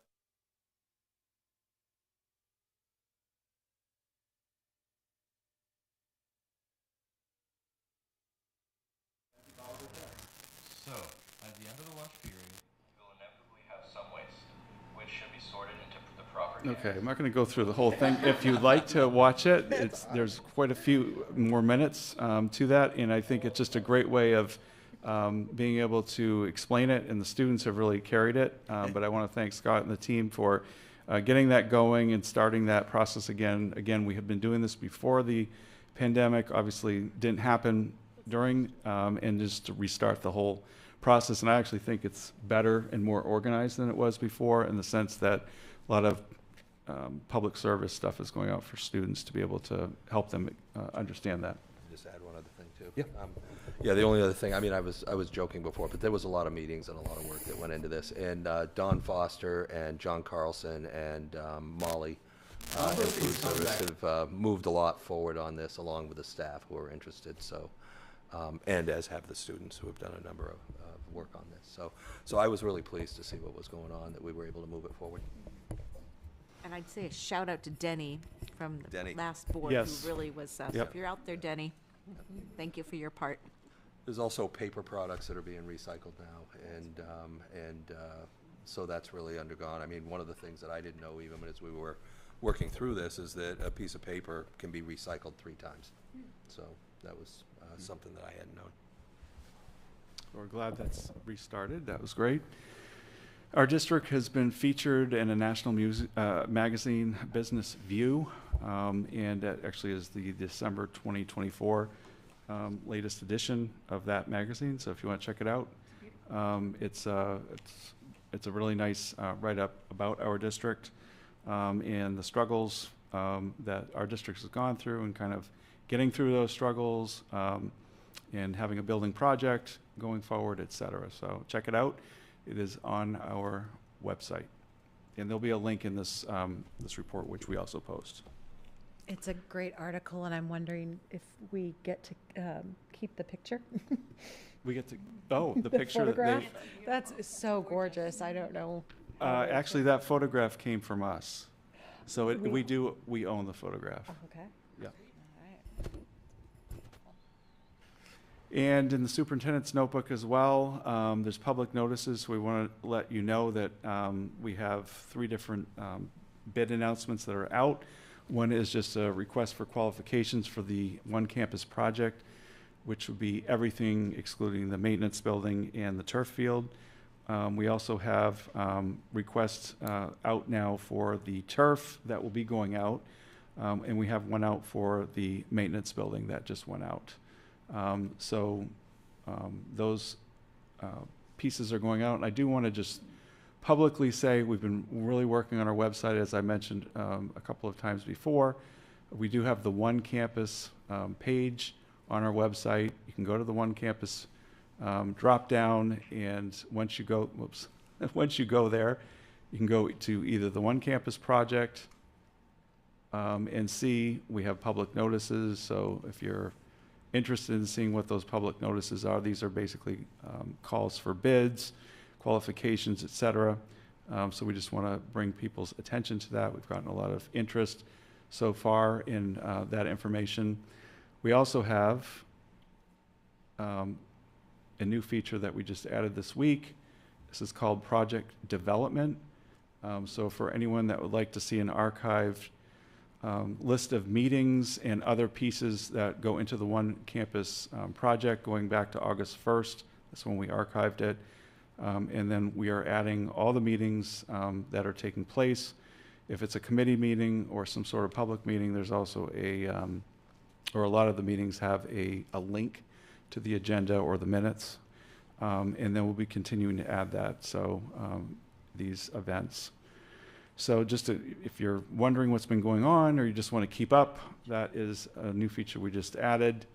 And then there's also an entire page devoted to the artificial turf page as well, and just the update where it was left on that project.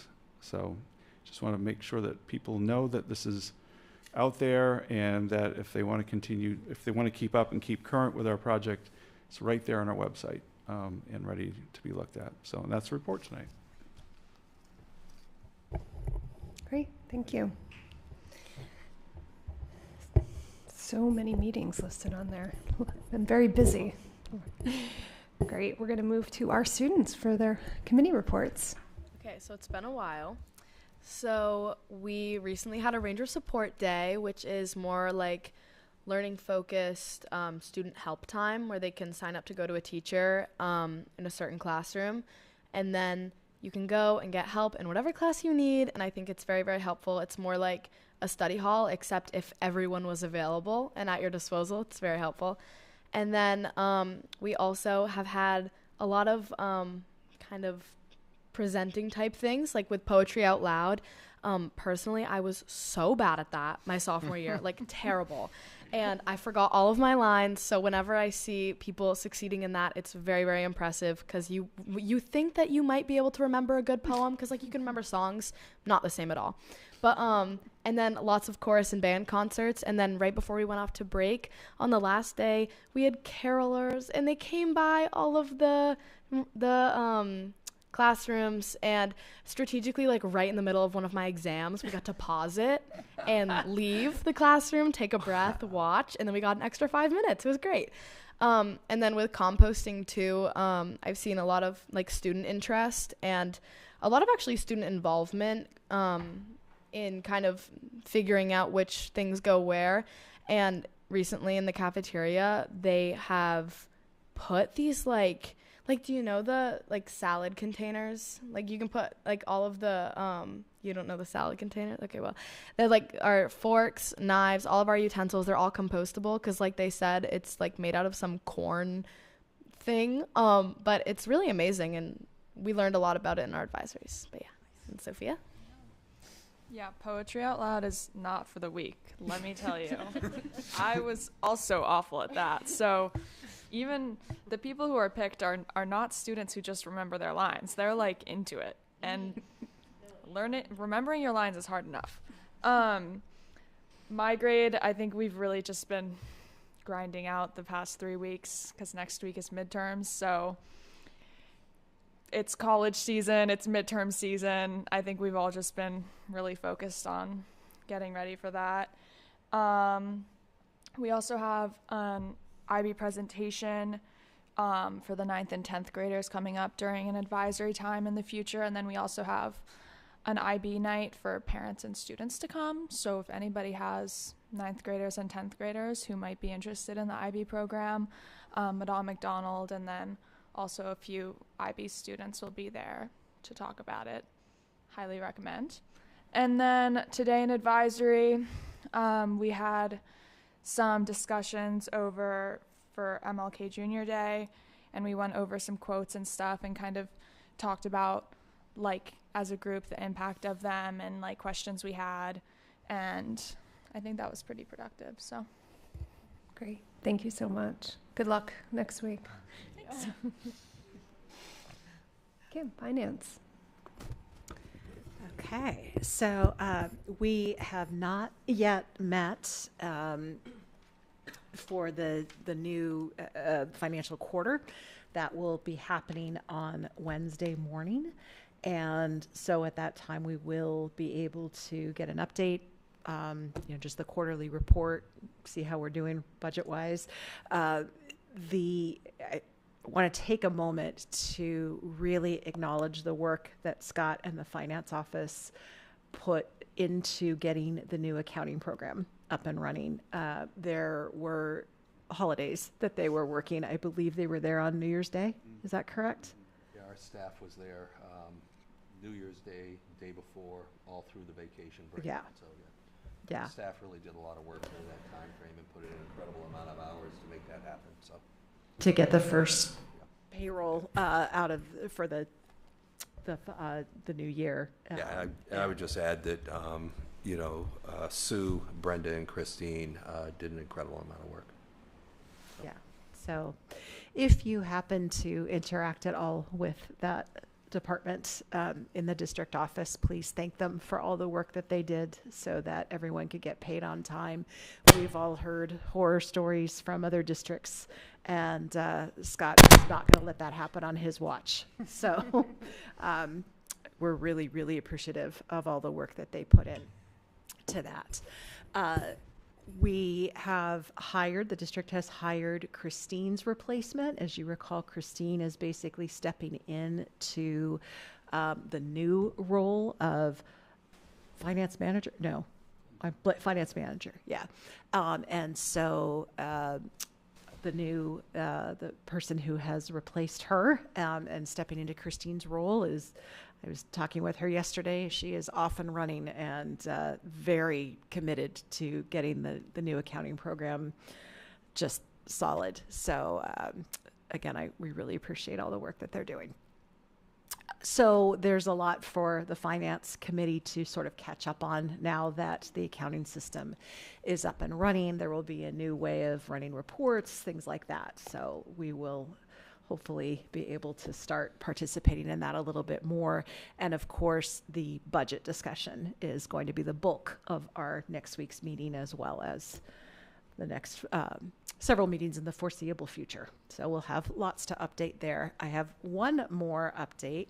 This is some exciting news. On January 13th, the district received its bond rating from S&P Global.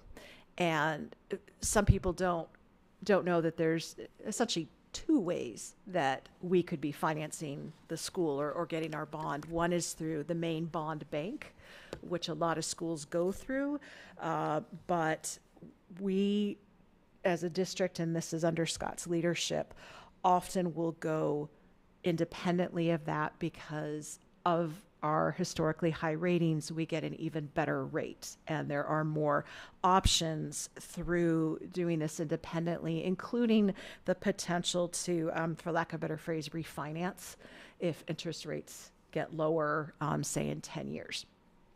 So that is why we go through this process of getting a rating, and pretty much as expected, but it was very nice to see it in print. We got the highest possible rating, which is called an SP1+. So these are things that I'm adding to my vernacular. SP1+, that is the highest possible rating. That is for our short term, which we call the bands. And so as we borrow for the short term for projects as they're coming up, and then that becomes the full bond eventually over the course of the life of, 30 years. That's what we would call the permanent bond. So for the short-term bonds, the highest possible rating. For the permanent bonds, we got a AA+. There's only one level above that, which is AAA. And the reason that we get a AA+ is, again, under Scott's leadership. It's our fiscal management, our low debt service, our 10-year plan, our communication with our municipalities, our zero-based budgeting, which means we always start at zero every year, and the structure of our debt service. This is all in this letter that we got. And so because of that, we are rated so high. And the only reason, essentially, that we're not the highest is because the way that municipalities and school budgets, the way that you have to structure things as far as your debt service or your unallocated funds, we are not what a business might be at. So a business would get a AAA rating if they were really, really good. So this is the highest rating pretty much that a school could possibly get.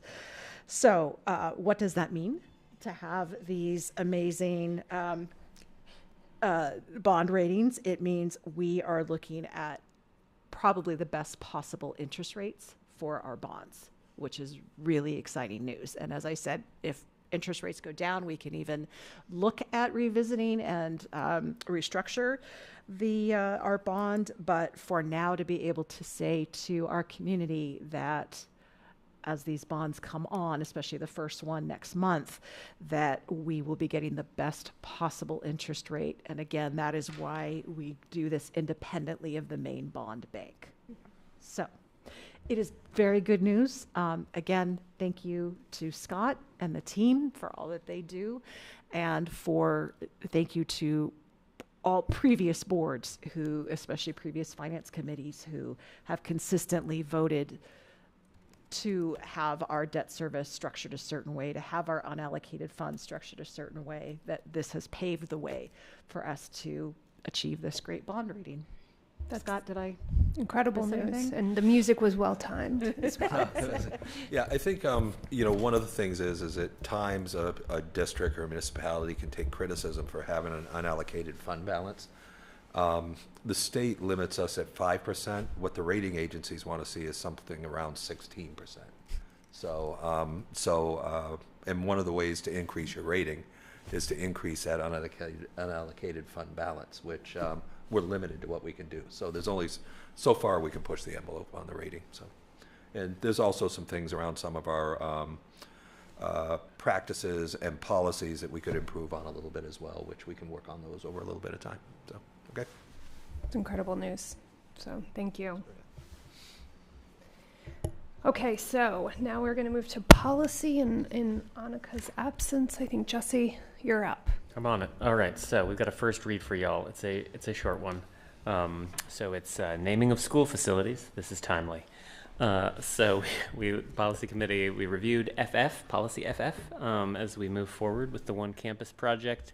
So this applies to such namings as the MIW playground, which we approved at our last meeting, the new school, campus roads, for which we already have received a request for the new access road that's going to go behind the new school.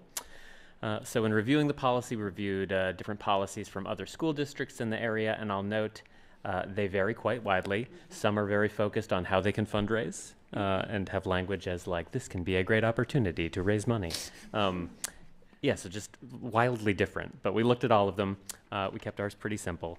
So the updates that are made in this first read, they're intended to sort of better define what's meant by facilities. So a building, a portion of a building, campus, portion of a campus, and also to expand the scope of the policy to naming after organizations in addition to individuals. Prior to this, it was only individuals. And also clarify that a request may be referred to an appropriate existing committee or group, and also reinforce the board's commitment to getting stakeholder feedback on namings. So if anybody has questions, I mean, policy is only one page, and you can see there's not that many updates. But yeah, I think it's a huge improvement while keeping it simple and not having to talk too much about how we can raise money. Although if somebody wants to give us millions of dollars, we might name something. Yeah, we're open to Just that. saying. That's in the policy. Any questions? Yeah, I think it's nice that it did keep it simple, but added some nice features that made sure we got covered. Any questions? And hopefully we'll be continuing to exercise this as the upcoming school project progresses. Okay, no more questions. Then I will move to the School Building Facilities Committee. Tim. No updates. No. We had a little bit of a hiatus for about a month, and we met as a mechanical subcommittee, which we reported out, I think, the last board meeting. But the building committee met as a whole group yesterday for the first time in a little bit. And it was really kind of to reset where we were at. There was a lot of work by the architects, by Jeff, by the town council, by Leanne, by me, just to kind of keep the ball rolling, I guess. And so yesterday we addressed quite a few big things that came up in a planning board meeting last month in Cumberland. One of those things was the turning lanes that on Main Street that we were going to, what first was a turning lane idea and then kind of widening of Main Street. And after consultation with neighbors and our police chief and our architects, we are minimizing or going to make minimal changes, if at all, to Main Street. That's the plan right now. We have spoken to experts and our police chief, and it does not seem like that's going to be any kind of safety concern or problem right now. In fact, actually widening it could cause greater safety concerns. So we're focusing on crosswalks and maybe like blinking lights and stuff like that right now to kind of be a good compromise between our neighbors, the traffic flow, but also consider safety. Another thing that has been coming up from our neighbors that we addressed yesterday was parking. So there's been a narrative as we increased parking that we are offering kind of one-to-one parking for students, and that has brought up a lot of environmental concerns and why aren't people taking the buses and a lot of like legitimate challenges. And so the site plan was adjusted, but we as a building committee have reset that back to the original intent, which when we had discussed it was to make sure our campus was growing with us, was flexible enough to have volunteers, flexible enough to have parking spaces for community events. So we are keeping the site plan as you guys have seen, but just know that we addressed that. We had a concerned neighbor there yesterday that spoke to it, and I think she left pretty good. Another issue that came up or that we addressed, as you know, before you do any kind of site work, we have to you have to test the soil on what we're going to be unearthing. And so one of those things that we have to mitigate and has been, or to address, has been arsenic in our fields. And so just deciding what to do with that, because there are costs, prohibitive measures and costs that impact our overall budget in terms of removing that arsenic. I don't think any of us wanted our students to be playing on fields with arsenic, even if it was buried in legal. So what we've decided to do at a little bit of a cost adjustment, it's about 50 grand over the budget of what we originally planned in terms of resoiling, is to move it and berm it, essentially. So we are moving it off our fields and putting a berm on it, and we're going to make that into something very special, a good sledding hill or something useful. It's going to, we'll figure out something with it. But that's the plan we're going with right now. If anything changes with it, we'll let you know. But that's the current plan. The next thing, or the last thing, is we discussed just kind of updates, as Jeff said, in terms of, so the maintenance building bid went out Wednesday. Turf field bid should go out by the end of February. And then we are now breaking into a number of subcommittees so that we don't fall behind the work as much as possible. So there's a place to keep a lot of the information that's coming through, because it's coming in very fast right now. So we are breaking into a finishes subcommittee, a technology subcommittee. We have the mechanicals. We'll have a playground. I think we need to have a general facilities committee too, because there's been facilities questions that we have not had our eye on adequately. I think that we need to have that, a focus on that. We're going to have a budget committee to keep a number on kind of change orders, and just make sure our budget right now is aligned, but we need someone or a group that's kind of focused on that. And so we will break the subcommittee into, our committee into a lot of those subcommittees, but I welcome anybody that's interested in volunteers and want to be a part of any of those committees. So just let me know about that. Our next meeting is next week to cover some, because we're just have so much to catch up on. So that's 1/22, and then we're going to do February 12th, February 26th, and March 12th. We did not have that on the calendar until I think maybe late last week, and so that should now be in the public calendar. So we invite everyone to come and participate. We had some public engagement yesterday, which I think was really valuable. So I encourage that. That's it. That's it. I don't know. That was a long time. I could keep going. What else do we want to talk about? Yeah, so it's really nice. Anyone can go see, as Jeff pointed out earlier, the public notices are out for the first parts of this project, which is just so exciting, including the turf. Go ahead, Justin. I give it a small note, so you'll notice the bid for our turf, we call out that it has to be PFAS free and no performance infill, and so basically anything other than sand ballast. So I know that the town council voted to ban synthetic infills, but our bid doesn't include synthetic infills, so we will get our whatever we need to do to permit, our permit, and we already meet those guidelines. So great job for the building committee and board to be forward thinking and cross that before it became an issue. Yeah. What? It's very exciting. So thank you. And yes, a tremendous amount of work has been going on, and even through the holidays, and so we just really appreciate what it's take to keep this moving, to keep it on track. Okay, Christina, curriculum. Oh, Actually, question. I have 3 questions for you. I'll make them short. One, have you had any specific outreach to the neighbors that were concerned about the turn lanes? Ooh, great question. Yes. And in fact, I would want to thank Jeff and our architects for making special time to be able to do that. I think that most of our neighbors would, I think even if they are challenged by some of the plans that we have, would not say that we haven't been engaging with them. And so that is making for a better product. And so, yeah, we've had very specific, I think even a walk around last week. Yeah, there was like 20 neighbors and the town. Yeah. I really appreciated that the town was there to hear the feedback, because I feel sometimes the town hears things, we hear things, and to have everyone in the same place walking around, it was really important. So it was beyond just an invitation to come, but those specific neighbors that Yes. had concerns Yes. have definitely been. And we've done that, and also that we had some drainage concerns as well, so we went down to those Other like side, neighbors, yeah. yes, and that other side too.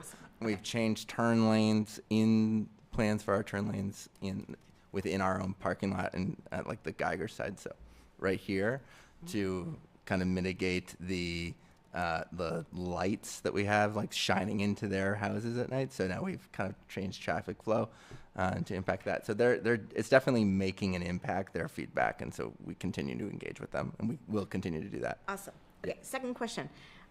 Because we brought up that arsenic that we now know is well, there.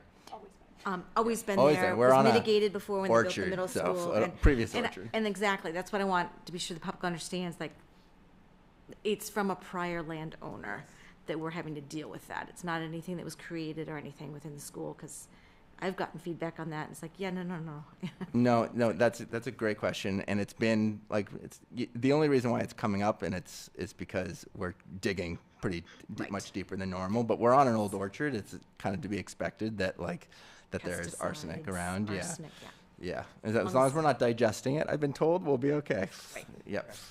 And lastly, in regarding to the parking, yeah. Way back when facilities committee, we had talked about maybe moving/adding any EV chargers. Mm-hmm. And I don't know where we ever ended with that. I know it's a money thing, but on the other hand, as far as increasing the amount of parking, I think people's concerns might be, mollified a little bit. Yes. If it involves future. We talked about that yesterday too, and we continue to talk about it. I think it's just figuring out the right amount and what that looks like. Okay. Yeah, and I know the town, this is something the town's also looking at, just wanting the community in general to have access to EV chargers and to be part of a conversation about, especially if I think we will have to do something with the one that is out in this parking lot. But hoping to find some funding to address that. It's an excellent point. So, we that comes up most of our meetings. Whenever parking comes up, that definitely comes up, and something that we will continue to address or figure out the right number and policies around it. On that topic, ChargePoint, which is becoming one of the biggest charging systems. I can't confirm this, but I'd heard that they are beginning to outreach to schools and communities that don't have any or many. So maybe they have grants or money or something. Yeah, that's what the town is wanting to partner with us to. Perfect. Yeah. Because I think they also have some good communication mechanisms that gets them looped in, especially with GPCOG. Yeah. Because I think our town in general, beyond the school, it should be looked at comprehensively. The town's installing chargers at the library, and I know there's an efficiency main matching money that they're using. So we can keep our ear to the ground and see if there's a round two, maybe we can partner with them to get some installed in the school. I do. I was present at the planning board meeting as well as the community meeting last week about the Main Street widening. And I do think that as a board, I just kind of want to say this publicly, that it is something we should talk about how we could encourage our students to take advantage of the buses more. We've had a conversation in our house since that meeting, because it really did convict me. Just one day a month, if each student took the bus one day a month, whatever day they choose, it's a little less emissions out there, right? And so I'm kind of saying this to our student reps. We don't really have our environment or our green committee up and running, but I think that there are opportunities on this board to create an initiative to at least make kids aware of what it does mean to drive themselves to school and how we could reduce that, like I said, even just one day a month. But I just kind of like to challenge everybody to take that seriously. It's really good feedback, and it's really important for us to not just assume that every kid needs to drive themselves to school. So, and kind of off of that, I would love for there to be some sort of report, Jeff or Scott, on what the actual numbers are for kids who do ride the bus, since that seems to be another narrative. I find it hard to believe that the buses are a quarter full, but it is hard when that's what people are seeing, apparently pulling out of the schools. So that would be great to get those numbers. I'm sure Scott would like to address that just a little bit. I will say that our elementary ridership is bubbling over, so there's not an issue with the elementary buses at all. We have some cases 80 students or 70-something students. 3 to a seat. Right, so our buses are definitely full. Secondary, we have a lot of reasons why students don't take the bus. Sometimes it's they're staying after for a club, for athletics. There's, they're working. There's a lot of different reasons we all know. And the reasons students don't carpool as much is because when you first get your license, there's a 9-month, I think it's 9 months, remember, with my kids, that you have to wait before you can have anybody else in your car. So for those purposes. But, and I also want to say, when people see empty buses, sometimes it's because they have just dropped off a whole load of kids and they are now going back out for another round. So we have 2 different bus runs. We have secondary, and then an hour later we're picking up all of our elementaries. And then vice versa in the afternoon. So when people see an empty bus, it's either they have just dropped off a bunch of kids at bus stops, or they have just dropped off students at school and now they're going back out for another run. So their bus might be empty at that time. So it's, I just also want to say that. Not saying that some of our secondary runs might not have enough or as many kids as you would see in elementary. But I think it's important to say that our buses are running and they're busy all the time. But Scott, would you like to add anything, since you oversee transportation? I think you hit most of it, Jeff. That was good. So the only other part of it is it's also the distance. We have a certain amount of buses that you would put on the road. So there's also the distance that they travel across the 2 communities. Which means that there may not be as many students out in one area of the community that we transport to. And we try to keep our bus runs, under 50 minutes to an hour at the most. So it's about how much the bus has capacity to run and its distance that it runs, not just the amount of people that we put on. It's the distance that they have to run and the reasonable amount of time that students would be on a bus for the start and the end times of school. So, okay. Yeah, and I've actually ridden some of our runs in different parts of the district. And so a bus might be full, have 60-something students on it, and then within 10 minutes of the bus run, and I think we do a good job with routes in this way, the driver's already let out 25 students, 30 students within a pretty short period of time. And so that often is the case as well. But I appreciate the points were raised, because it gives us an opportunity to kind of say those things and message that. When people say that. Not that there's not opportunities for students to also ride the bus. I know high schoolers are busy. They're super busy. You guys are super busy and have to have access to transportation, for 100 different reasons. But I don't know can I ask if the students want to chime in at all on that?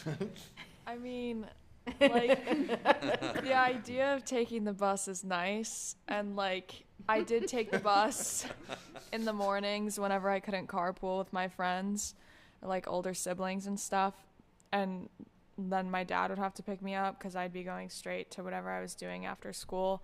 So I think in some cases it's just unrealistic for a lot of us, which is unfortunate, because it doesn't feel great that there's a whole, we're all just putting gases into the atmosphere. But I don't think there's a single day where I don't have to go straight to something after school. We all try to turn off our cars whenever we're waiting in the parking lot, though, even when it's cold. Lots of us are conscious about that. So and then on my case, I was forced to walk to school in the freezing cold until my brother used to drive past me as I was walking to school. Because he had to walk to school when he was my age. So, but when I could, I'd get a ride. But most of the time I was walking, and I agree with Sophia. I play softball in the springtime. Luckily in the winter I swim, so I don't really have to make many travels to where I'm going. I just kind of walk down the hall, find the pool. But with softball, we're located on one of the sides of Twin Brooks, so we all have to drive like right after school, like get in your car and go. And in the springtime, it's every single day we're leaving. But for softball, we have a carpool mandatory rule. So we're supposed to, if you have your 9 months up, you're supposed to be driving other people. And it's kind of like with our coaches, you're kind of questioned if you're not, because there's no reason that multiple people should be driving, like if we have the space and are available to drive all together. So, yeah. Great. Thank you for your insights, but it sounds like a lot of kids aren't going home after school. Yeah. That was really helpful. Yeah, that's really helpful.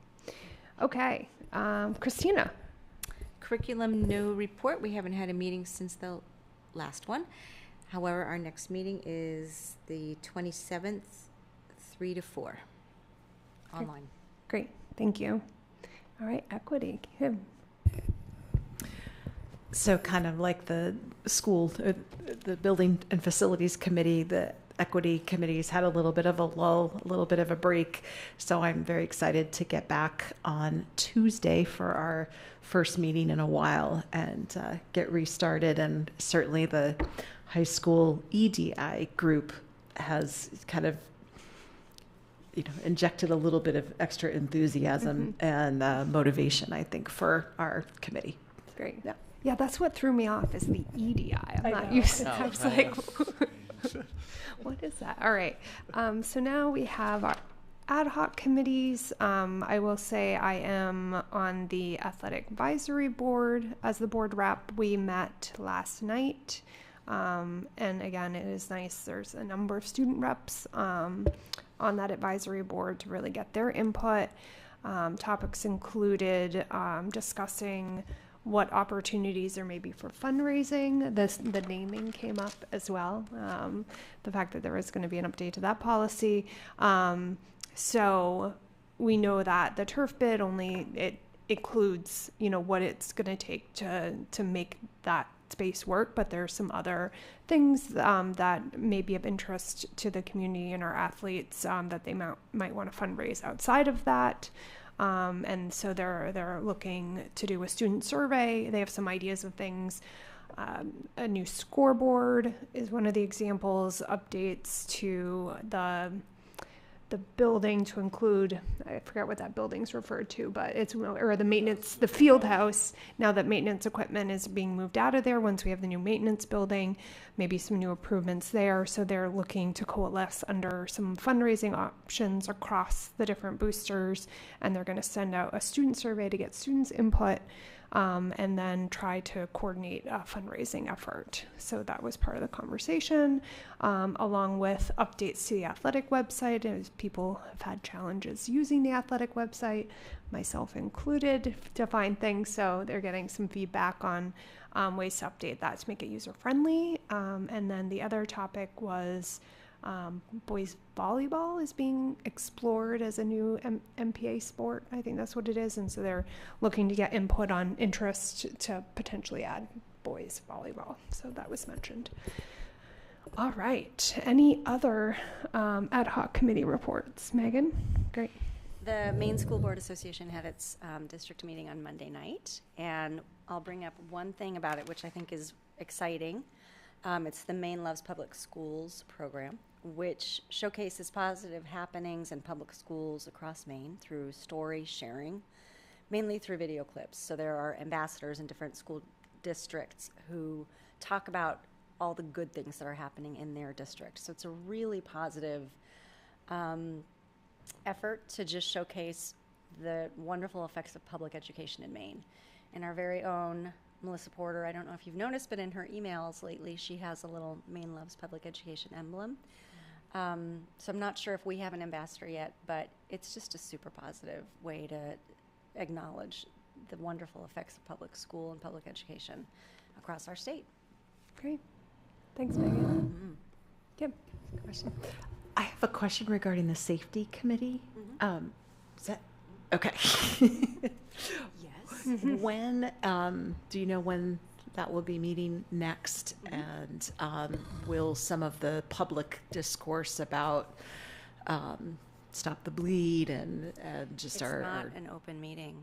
The safety meetings are not open meetings for really good reasons, including we discuss our plans for emergent situations, which include a lot of like, where will we go, how will we get there, how will we communicate, which is information that we don't want to share publicly. So they are not public meetings. Will some of that be discussed, though?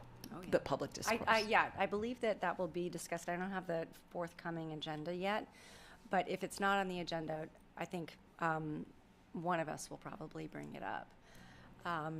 The other thing I was going to ask at our next safety meeting is if somebody would be willing to do an update, if they could propose to bring an update to the school board, just so we can maybe, in broad strokes, update the public about what the safety committee does, and I think sort of give a little more information about all the stuff that's going on without disclosing too much, obviously. Yeah. Great, thank you. Mm-hmm. Any other ad hoc committees? Okay, so we're going to move on to communications, and actually the point that was just made for me is related to our mid-year board goal review. I reached out to the board members yesterday and mentioned that this was on the agenda, just as a reminder for everyone to take a look at the goals that we had put together to get at the beginning of the year. I don't think we can take as much time or as little time as we want to discuss now, but one of the ones that I was hoping that we could look at to focus on a little more through this winter and spring is on committee-specific communication. So even a few sentences in the district newsletter, say around the safety committee, or an update on what curriculum is looking at or has been looking at this year. We know a lot goes on in each of these committees, so much work, and while a lot of them are public, I think people aren't as tuned in to what might be on those agendas. So just getting that in the district newsletter to let people know everything that's being talked about, and maybe a student report section to be included. Just one or two updates through the spring would be great. So that was my reflection on the board goals. Overall, I think we've made a lot of good progress, and I know we still have a number of months to go. But any other reflections on board goals that people wanted to talk about? Okay.